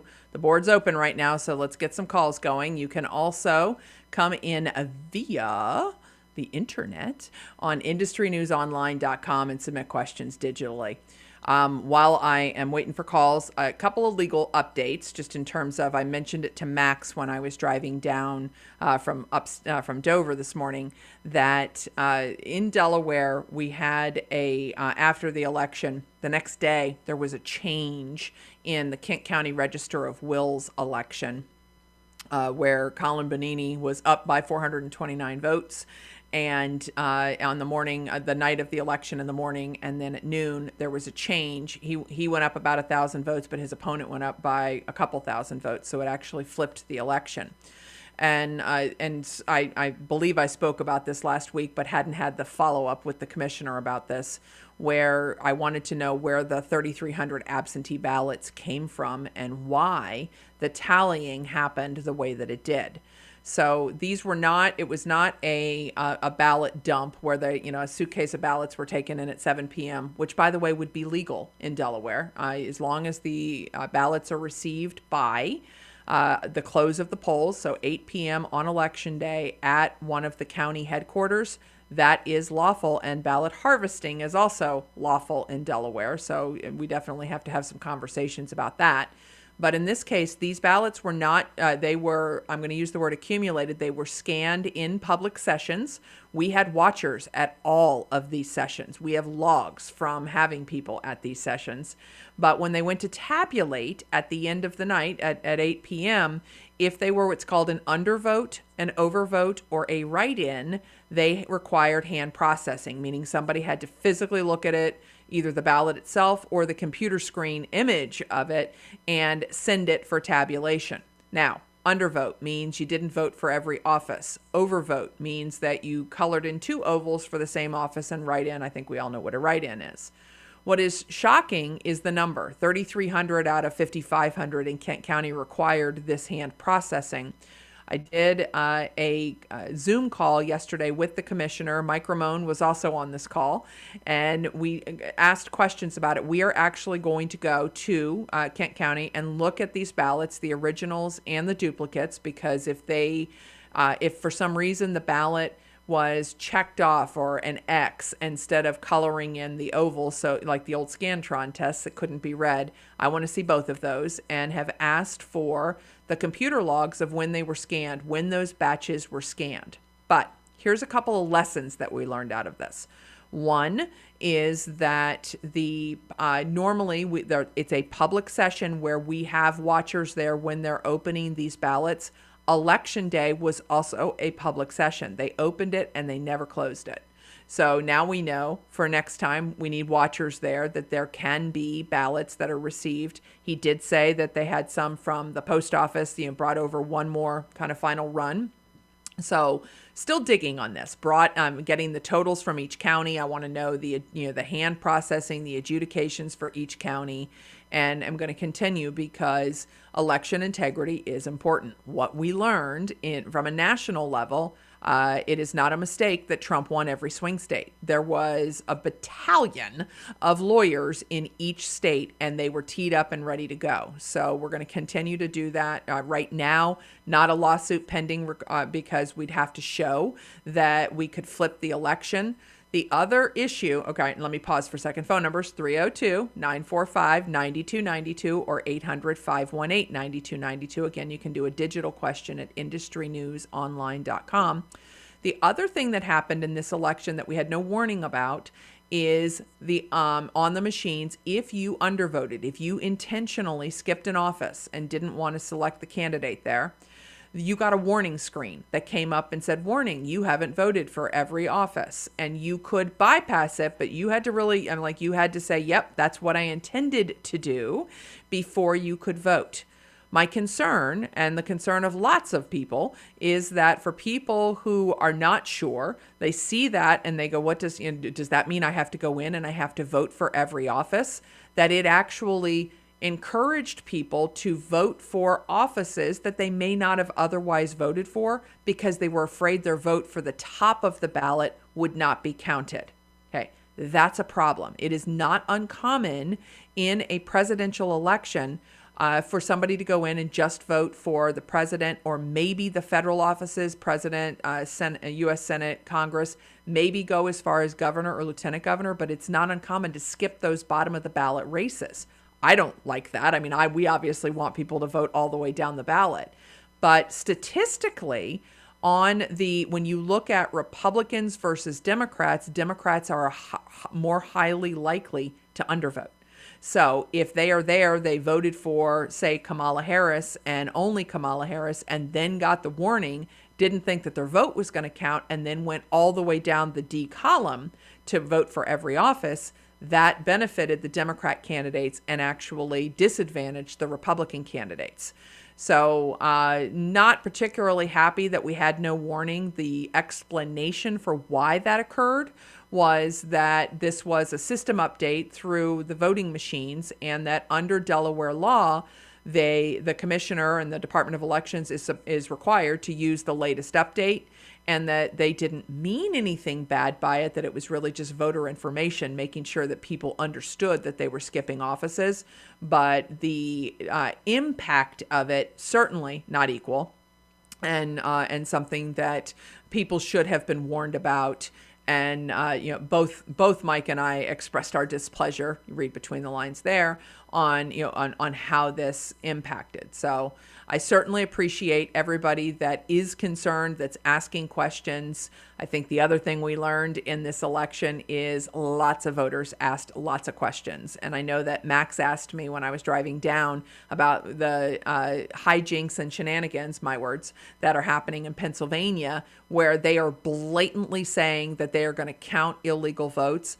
I can assure you that the RNC attorneys and the volunteer attorneys and the attorneys of the RNC have filed lawsuits. They are on the ground there. Harmeet Dillon has half of her law firm in Pennsylvania right now to stop this from happening. They were very, very active in Arizona. When Arizona had, they have what's called a cure period where you could go back to a voter. Say, for instance, it was an unsigned envelope. You could take that back to the voter and have them sign it. Arizona, by statute, has a period to cure where that can happen.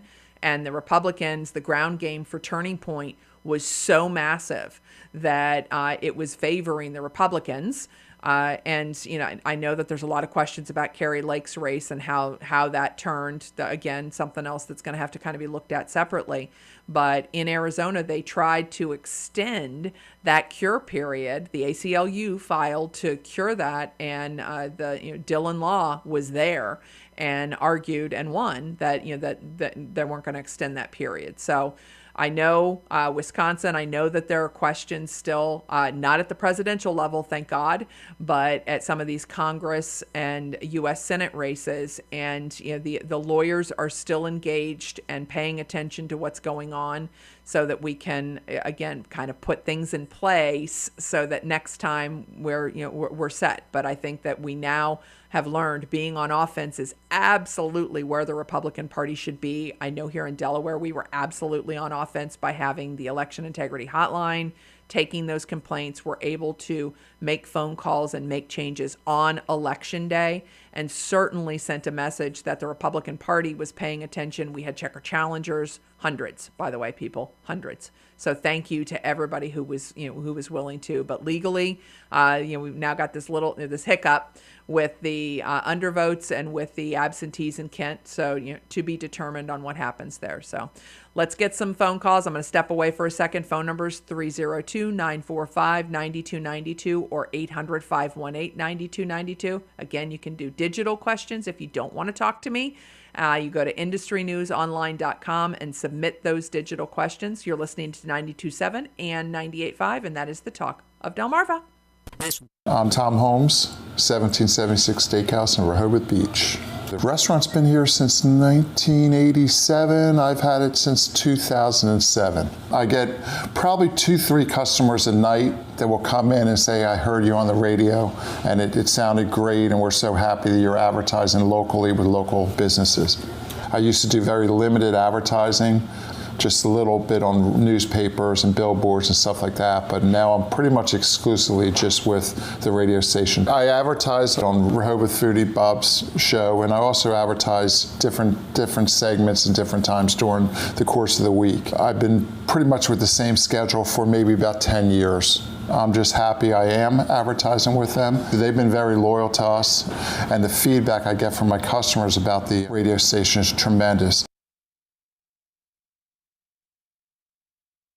I'm Keith Pettit, an assistant manager here at Southern States Milford Cooperative in Milford, Delaware. My experience with WGMD radio station, the Talk of Delmarva, has been outstanding. We do our once monthly radio show here in our showroom, and we instantly see results of people coming in that day and the following day and the weeks after saying, I heard about this on WGMD, the Talk of Delmarva. And not just at a close local level within a few miles, but it brings customers in from a fair distance to come and check out the products that we've talked about through the radio station advertising.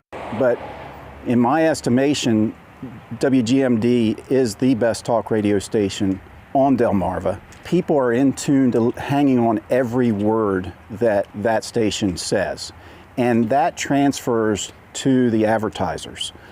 The people that listen to WGMD listen to our advertisements word for word, and they know what they're looking for when they come in here as a result. I just think they're phenomenal. They do a great job.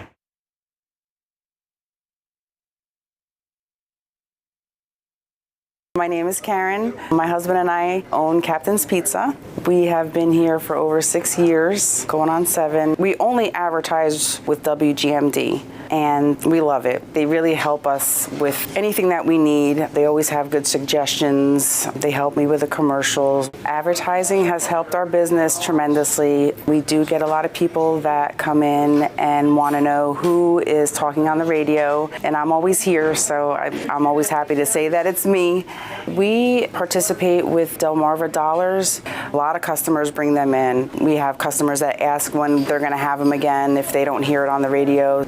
We tried advertising in the newspaper and things like that, but we see more of a showing with the Delmarva Dollars. And the customers, they ask me, where else do we advertise? And I tell them, we only advertise with WGMD. We've been very successful with them. We get exactly what we ask for, and it's well worth the money that we invest in it. Since 1980, WGMD Radio has been your local hometown station with everything from music to news to sports. We know a thing or two about community and longevity. The Talk of Delmarva is proud to be partnered with the White Marlin Open and congratulates them on 50 years.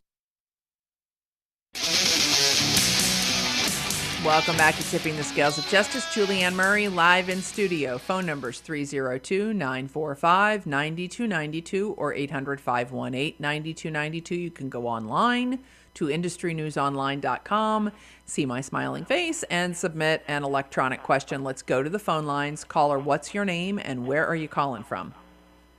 My name's Lisa, and I'm calling from Milford. Hi, how can I help you, Lisa? Well, I don't know if it's a correct question to ask you. You're so knowledgeable of so many things, but is there an advocate for people with long-term COVID? Not that I know of. So in terms of I want to make sure I understand. When you say an advocate, like a health advocate for people with long-term COVID? Yeah, like somebody. I have a mouth, but I don't know how to use it. Okay. In 2020, I had double COVID pneumonia. I was intubated, and then I was sedated for 18 days. I was in the ICU for 6.5 weeks. Dear God. I had to learn how to walk again. I even had to learn how to tell time again on an analog clock. I have suffered, on top of being a diabetic and having diabetic gastroparesis. After the COVID, I suffer from panic disorder, anxiety disorder, PTSD, short-term memory loss, lung problems, and pretty much stay home. My word. And are you looking for, when you say you have are you looking for somebody who can advocate on your behalf because you still need care? Yeah. Okay. Yes. No, I've not heard of anybody that's that is taking that on, even at a national level, and I'm so disappointed to hear. I mean, wow, you have had a whole lot of things happen to you. Yeah. Are you getting medical care still? I fought disability for 3 years. I was awarded disability, but no back pay. If I appealed what I was awarded and I lost the award too, the money they awarded me. So those 3 years were so hard on me that, I did have Medicaid, but those 3 years were so hard on me, I didn't have the fight left in me to challenge them. And I wish I would have. Well, no, I'm going to play devil's advocate there for a second with you. And that is that, if you have been fighting for 3 years and you are told that if you appeal it, you lose what has already been awarded, even though they didn't do the back pay, I think that's a problem. And this is going on, I'll be on disability 2 years in June. Is it Social Security disability? Social Security disability. Okay. So I unfortunately, I mean, thank you for saying I'm knowledgeable about a lot of things, but on this particular thing, I am not aware of, an advocate for, for long-term care or for what you're calling long-term COVID, kind of the ramifications that you're still suffering from. Unfortunately. And, and I think that I'm going to use the word glad. It sounds like you need the disability, so I'm glad that they awarded it. But boy, it doesn't sit right. I don't mean to interrupt you. When they gave it to me, they took the Medicaid away, because then that said that my husband and I made too much money.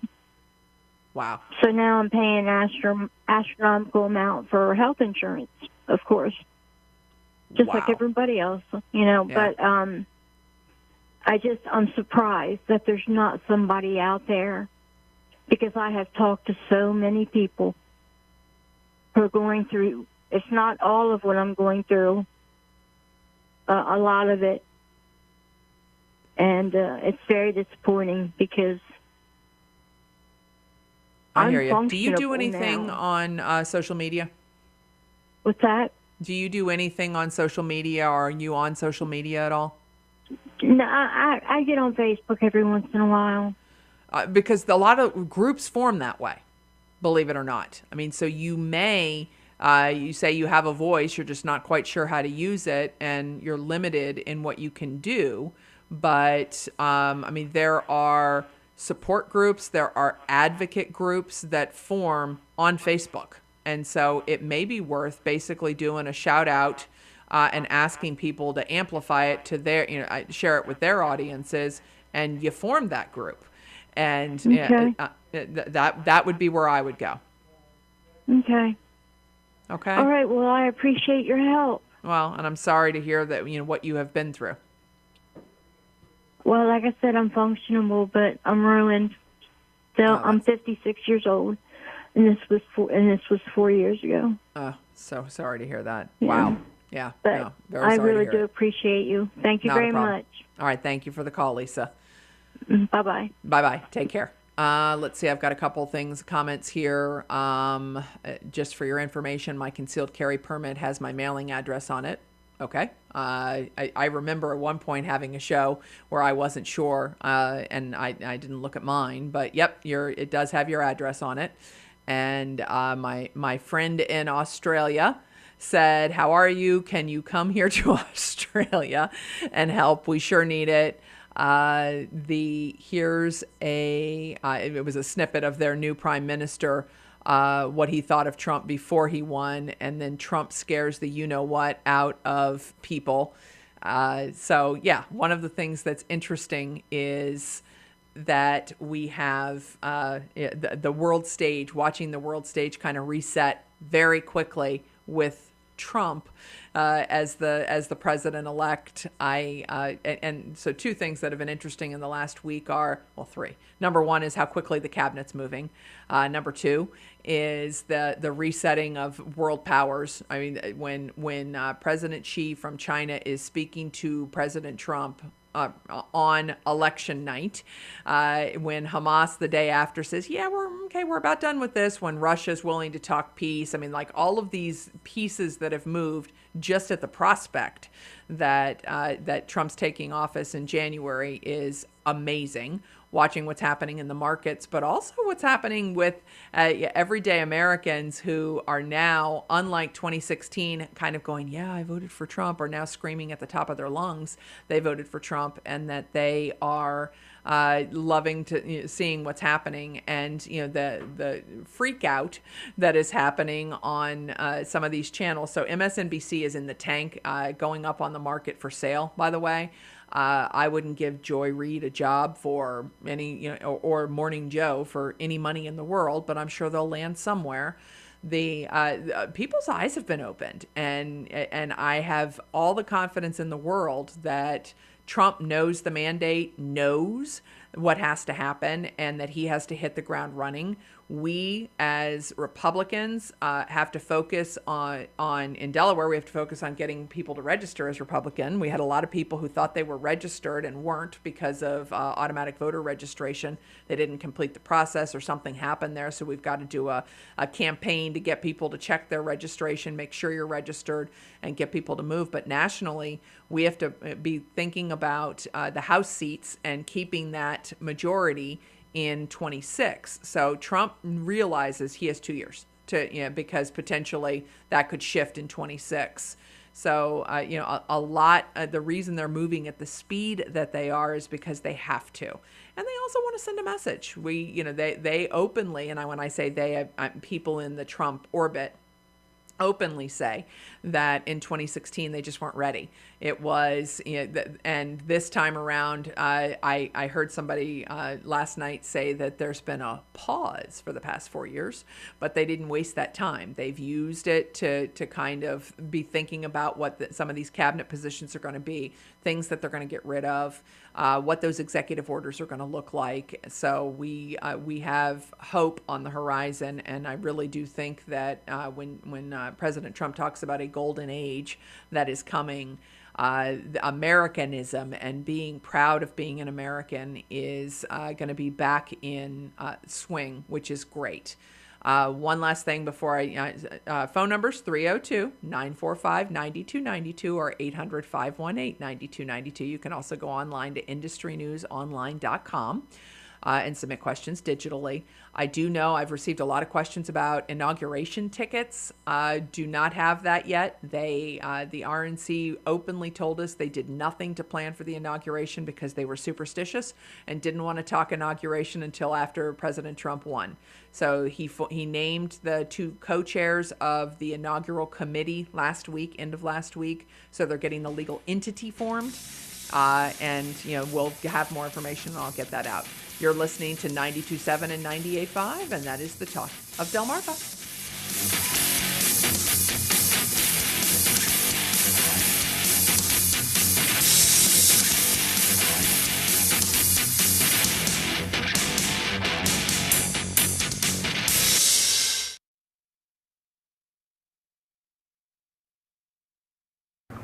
Hi, I'm Mary Beth Hutton from Rehoboth Beach Running Company. We've been in this location for about 8 years, and we've been in business for about 16 years. We're pretty much busy every day, all year round now. Since we've been advertising with the Talk of Delmarva, everywhere we go, people seem to know about us. I like working with other small businesses. We work with a lot of small businesses, and advertising is no different. And we like for people to come in and actually see our store. Yeah. So when people from the Talk of Delmarva have seen our store, they understand it better. Some of their other customers shop at our store, and it's really a small town kind of life. And people shop local, advertise local, listen to the local radio. It all kind of comes full circle. So how has the marketing department helped us? Well, I love that she's always looking ahead at the calendar, because as a small business person, I'm very busy and I'm kind of thinking of last minute things. And so Laura's always ready for the sidewalk sale. She knows it's a big deal for us. And so you want to get the word out a little bit early. And the sidewalk sale this year was better than ever. And I think it's in great part to Laura's planning and the commercials, so people know that the whole town is having a sidewalk sale and that we have big sales at that time of year. I didn't really know what to expect in the beginning because I didn't know whether she'd know our business. I don't know if she would know runners and but she listens very carefully and she researches and she really tries to gear our ads towards our business, and she does an excellent job. I think people really more now than ever want to shop local. I think people want to support local businesses and help the community. And so when people know that we are a small business that meets their needs, they'd rather shop here than go online or some other way. So I think people really want to help themselves and help the community. We have attracted our ideal customer at the Talk of Delmarva. We service people from, 12 years old or even younger to 95-year-olds. So yeah, I think our ads are doing a great job of bringing customers to us. The Talk of Delmarva advertising has helped with our marathon also. So I organized the Rehoboth Marathon and Half Marathon in December, and we sell out earlier and earlier every year. And I think that's due in part to advertising with the Talk of Delmarva. You know, the people know that we have a running store and that we also have this big race at a great time of year, and people sign up earlier and earlier every year. I really do believe that the return on investment is huge. I think we definitely got return on our investment quickly. Every dollar spent was well worth it. I would highly recommend for other businesses to advertise on the Talk of Delmarva. It's been a great experience for us. It's been very worthwhile, and I would highly recommend it to other businesses. I'm Tom Holmes, 1776 Steakhouse in Rehoboth Beach. The restaurant's been here since 1987. I've had it since 2007. I get probably 2-3 customers a night that will come in and say, I heard you on the radio and it sounded great and we're so happy that you're advertising locally with local businesses. I used to do very limited advertising, just a little bit on newspapers and billboards and stuff like that, but now I'm pretty much exclusively just with the radio station. I advertise on Rehoboth Foodie Bob's show, and I also advertise different segments and different times during the course of the week. I've been pretty much with the same schedule for maybe about 10 years. I'm just happy I am advertising with them. They've been very loyal to us, and the feedback I get from my customers about the radio station is tremendous.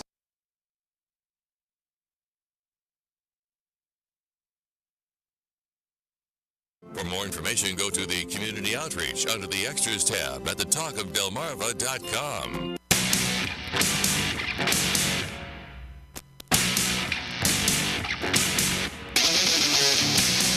Welcome back to Tipping the Scales of Justice. Julianne Murray live in studio. We got about 25 minutes left. Phone numbers 302-945-9292 or 800-518-9292. You can also go online to industrynewsonline.com and submit questions electronically. I don't think I have any calls on the board at the moment. So let's talk, and I just got the head nod. I do not. Let's talk deeds for a second here, because I did have a call on that earlier, and I want to make sure for kind of, I'm going to call it a homework assignment for people, is to explain how in a deed how property is owned. So when you have you have what's called a grantor, which in a real estate transaction is the seller and the grantee is the buyer. If it's something, perhaps a divorce where somebody is, one spouse has bought the other one out or something like that, that can also be grantor and grantee. But basically, when you have more than one owner, you have to say how they own the property. So when you have a married couple, they own it by what's called tenants by the entirety, which can't be split. So it's a very strong way to own property. Why that is so important is if, say, for instance, there are a bunch of medical bills for one spouse, they cannot attach to the house because it's deeded in both names. You can't pick one over the other. It's a very, very good way to own property and a protected way. There's also what's called joint tenants with right of survivorship, which married couples can, but you might as well take advantage of the tenants by the entirety. Joint tenants with right of survivorship is basically everybody is equal owners, but they are, as people died, the shares reset. And then the third is what's called tenants in common. I'll come back to that because I know I have a caller. Caller, what's your name and where are you calling from? Hi, it's Uptroll from Hurlock, Maryland. Okay, how can I help you? I was just listening to you discussing President Trump's administration, and you know, I work with controls, and in controls there's a thing called a feedback loop. Yep. That, you know, like tells the cruise control that you're going too fast and maintains the speed. And, you know, I think Americans have the right to be opposed to policy that they may disagree with or think may lead to a bad outcome for them. I agree with you. So, thank you. Yeah, I appreciate it. I think we that all need to come together in this country, and this divisive dysfunctionality we're suffering from is paralyzing our leadership, and it's leading to very bad outcomes. I have grave concerns about where this country is heading. I was actually in tears about it this morning. I understand. No, I think that one of the side effects, bad side effects of what has happened is the dialogue isn't happening. And people are just kind of pointing fingers at each other and saying bad, bad, bad. And no, I mean, I'm open to having a dialogue, and and think that we should be talking about what our concerns are. I agree. I accept the outcome of the election, and I'm not going to, do anything illegal to try to reverse it or anything. But I think that as Americans, we need to recognize that we are divided, and there are two perspectives that are involved. I certainly would like to see more perspectives and ranked choice voting and independence voting in primaries so that we can get better outcomes and better leaders. I certainly appreciate you calling in and sharing that. And, I personally, again, I don't have a problem with somebody who is disagreeing with me. I'm happy to have we all have opinions. I just think that, and we all ought to be able to share what our concerns are. Yeah, we can agree to disagree, and that's not a bad thing. It's good if, like I said, we got to have a feedback control and keep the car from smashing into the wall on cruise control. But, this is why the Talk of Delmarva takes phone calls, so that we get somebody. I mean, if you have I'm going to use the word different opinion, and I'm not saying you do, but just if you another thought on how things should be happening, you should feel free to be able to call in, say that, and there should be no. I have really big concerns about the tariffs. That 90% of the stuff that goes into the equipment that we build comes from overseas, and if we have to pay 20% more for it, it's going to raise the price of our product. And we'll be able to sell to the 400 million customers in the United States, but we're going to miss out on the other 7.8 billion potential customers on the planet. I mean, America First is kind of isolating and doesn't allow us to compete on a global stage. Okay, I mean, I hear what you're saying. Okay, well, thanks. And very much appreciate the call. WGMD. I like all of you, and I do take time and listen to you, and I appreciate. I'm receptive to perspective, and I appreciate everybody that calls in.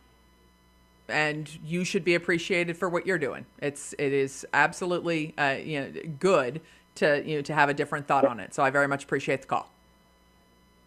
Well, I wish you the best, prosperous and fulfilling Saturday evening, and best to all. And let's get this country. Let's make America better together. So there you go. Peace. I very much appreciate the call.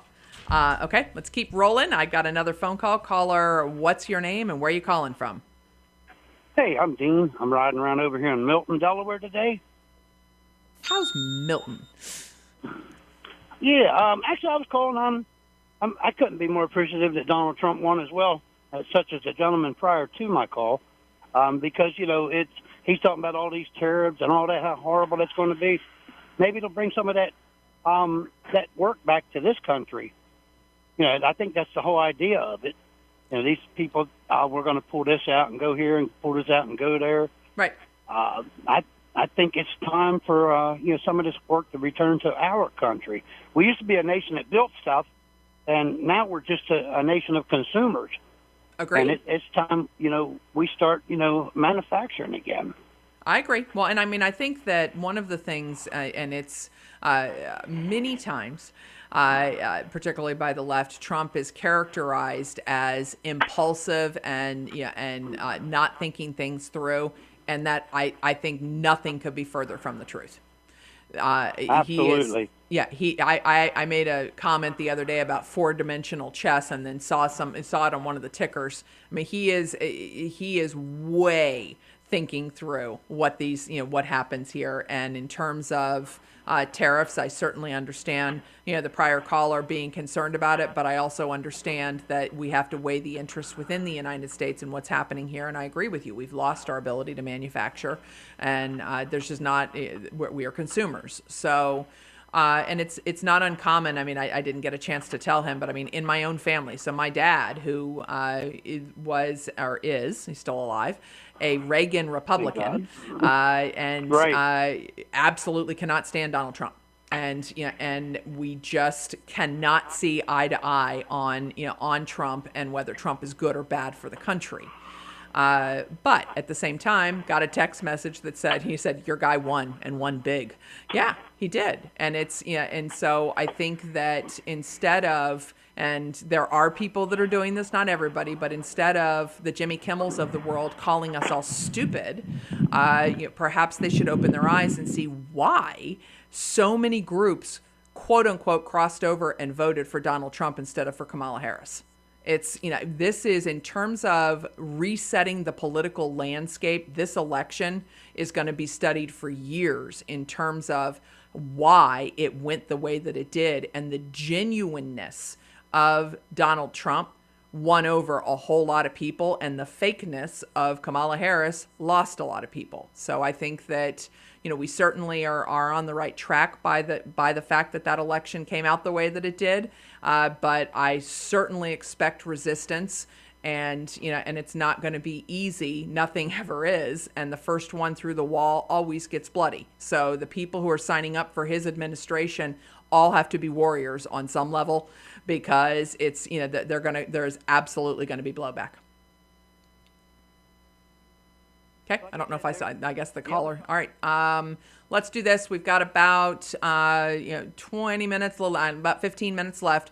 I'm going to hop away for our last hop away. Phone numbers are 302-945-9292 or 800-518-9292. You can also submit questions digitally on IndustryNewsOnline.com. You can go ahead and call now. We're away for a couple minutes, but I'll be ready to take your calls when we get back. You are listening to 92.7 and 98.5, and that is the talk of Delmarva. I'm Tom Holmes, 1776 Steakhouse in Rehoboth Beach. The restaurant's been here since 1987. I've had it since 2007. I get probably 2-3 customers a night that will come in and say, I heard you on the radio and it sounded great, and we're so happy that you're advertising locally with local businesses. I used to do very limited advertising, just a little bit on newspapers and billboards and stuff like that, but now I'm pretty much exclusively just with the radio station. I advertise on Rehoboth Foodie Bob's show, and I also advertise different segments and different times during the course of the week. I've been pretty much with the same schedule for maybe about 10 years. I'm just happy I am advertising with them. They've been very loyal to us, and the feedback I get from my customers about the radio station is tremendous. I'm Keith Pettit, Assistant Manager here at Southern States Milford Cooperative in Milford, Delaware. My experience with WGMD radio station, Talk of Delmarva, has been outstanding. We do our once monthly radio show here in our showroom, and we instantly see results of people coming in that day and the following day and the weeks after saying, I heard about this on WGMD, the Talk of Delmarva. And not just at a close local level within a few miles, but it brings customers in from a fair distance to come and check out the products that we've talked about through the radio station advertising. But in my estimation, WGMD is the best talk radio station on Delmarva. People are in tune to hanging on every word that station says, and that transfers to the advertisers. The people that listen to WGMD listen to our advertisements word for word, and they know what they're looking for when they come in here as a result. I just think they're phenomenal. They do a great job.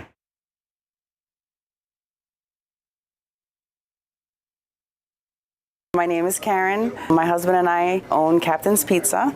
We have been here for over 6 years, going on 7. We only advertise with WGMD. and we love it. They really help us with anything that we need. They always have good suggestions. They help me with the commercials. Advertising has helped our business tremendously. We do get a lot of people that come in and want to know who is talking on the radio, and I'm always here, so I'm always happy to say that it's me.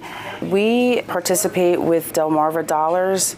A lot of customers bring them in. We have customers that ask when they're going to have them again if they don't hear it on the radio. We tried advertising in the newspaper and things like that, but we see more of a showing with the Delmarva Dollars. And the customers, they ask me, where else do we advertise? And I tell them, we only advertise with WGMD. We've been very successful with them. We get exactly what we ask for, and it's well worth the money that we invest in it. Since 1980, WGMD Radio has been your local hometown station with everything from music to news to sports. We know a thing or two about community and longevity. The Talk of Delmarva is proud to be partnered with the White Marlin Open and congratulates them on 50 years.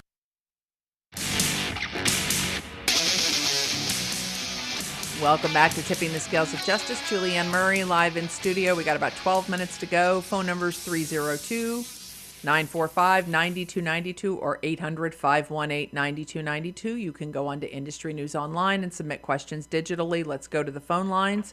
Caller, you are on the air. What's your name and where are you calling from?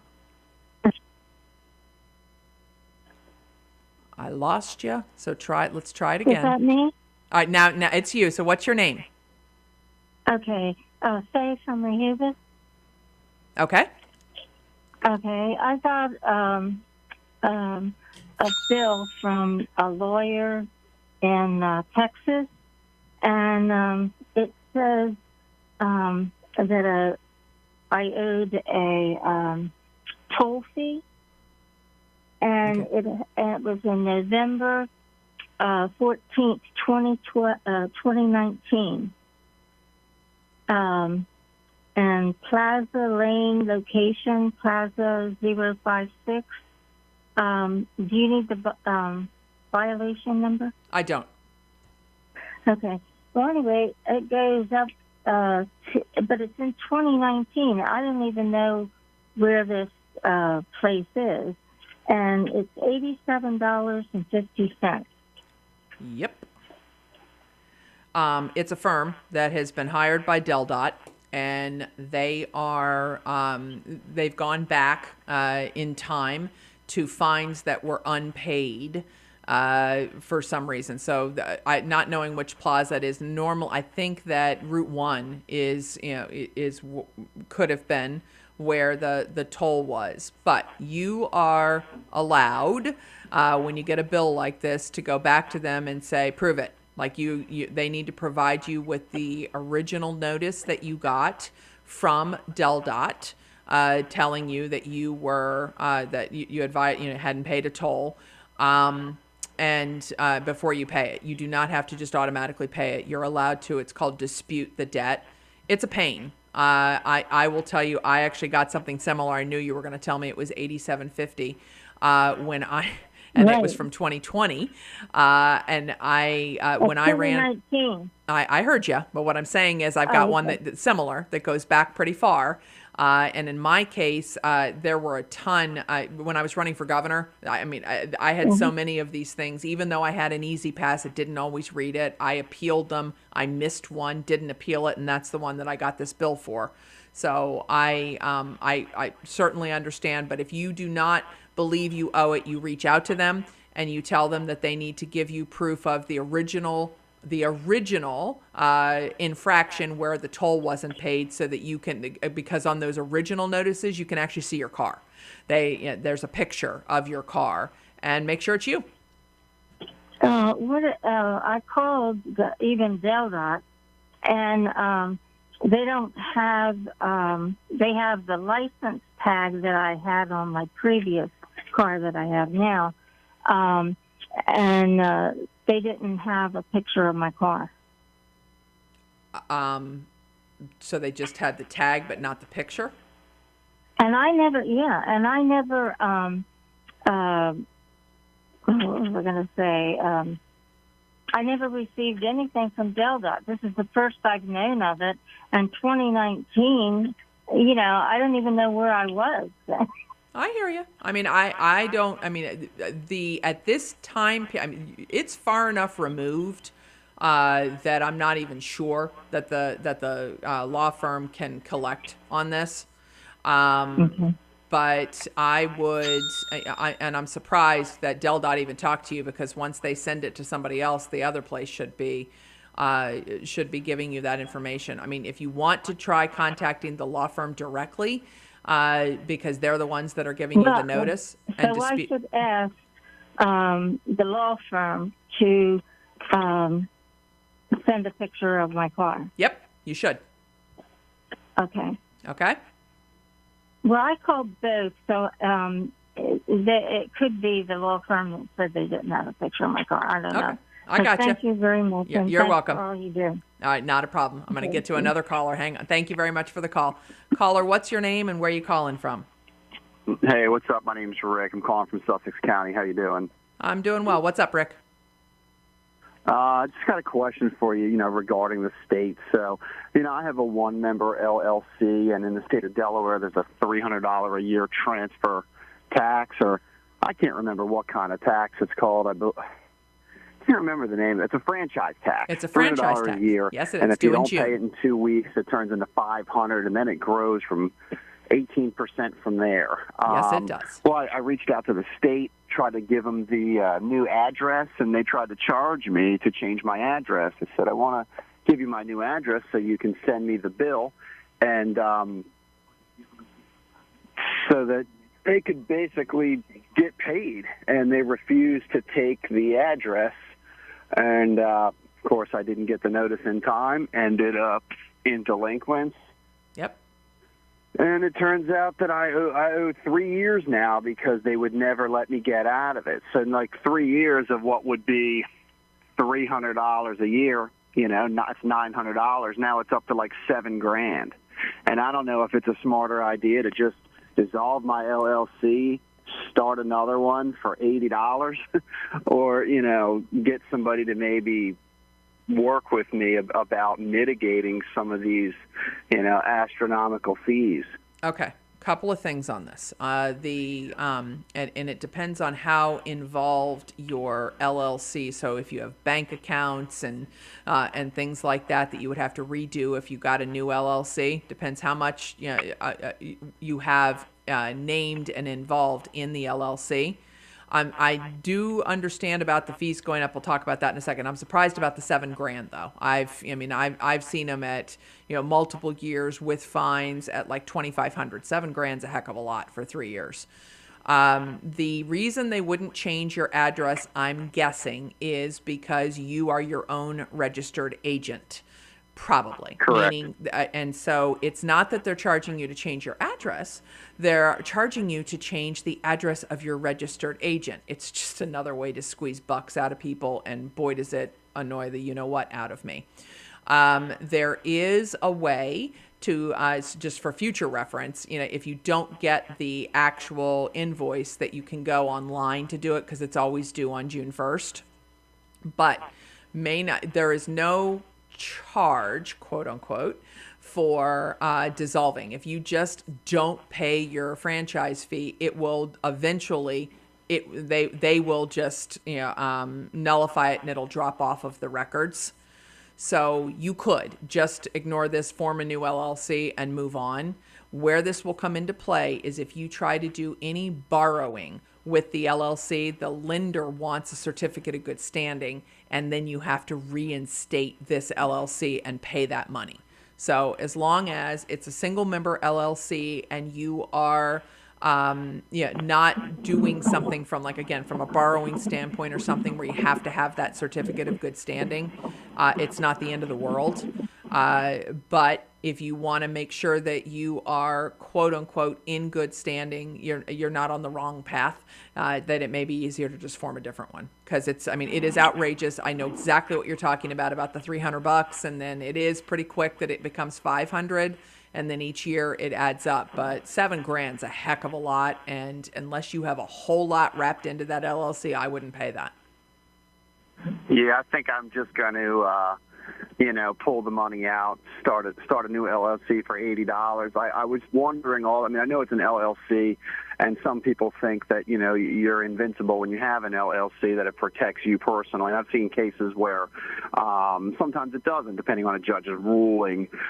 In this particular matter, I also wanted to make sure that they couldn't come after me personally, for those charges are specifically responsible from the LLC not the LLC's owner. They are. So that is so they cannot come after you personally on that. And in terms of the protection of an LLC, if you use the business entity the way that you're supposed to, and what I mean by that is, if you have income, it comes into the name of the LLC. You have expenses, you pay the expenses from the LLC, and do things like that. That does give you protection against something personally against you.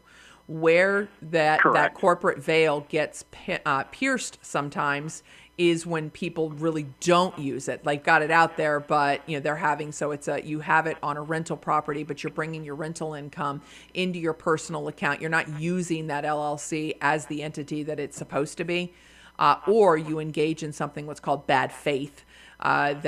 Super bad faith, like gross misconduct, sometimes can pierce the veil. But for a single member, you want to have that protection. Yeah, not a bad idea where you're thinking of going. They cannot come after you personally. Thank you for clarifying that. I appreciate it. I love listening to your point of view, and thank you for doing the show. Oh, you're very welcome. I appreciate the call, Rick. Thank you.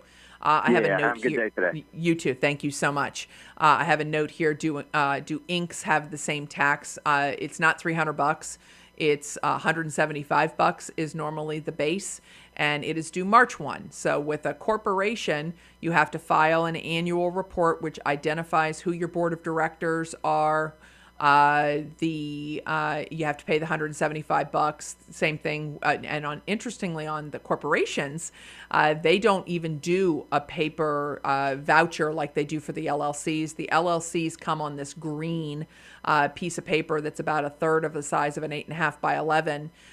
Corporations, they send you a notice and you have to go online. You have to do it online. With LLCs, they send you a paper voucher and give you an address if you're going to send a check, but you can also go online and do that. And unfortunately, if you don't get the notice, that does not absolve you of having to pay that franchise tax fee. And so you got to go online and do it. And Rick is 100% right. They hit you if you pay late. So very much appreciate everybody tuning in. Thanks for the questions. Thanks again. Julianne Murray, Tipping the Scales of Justice, 92.7 and 98.5, and we are the Talk of Delmarva.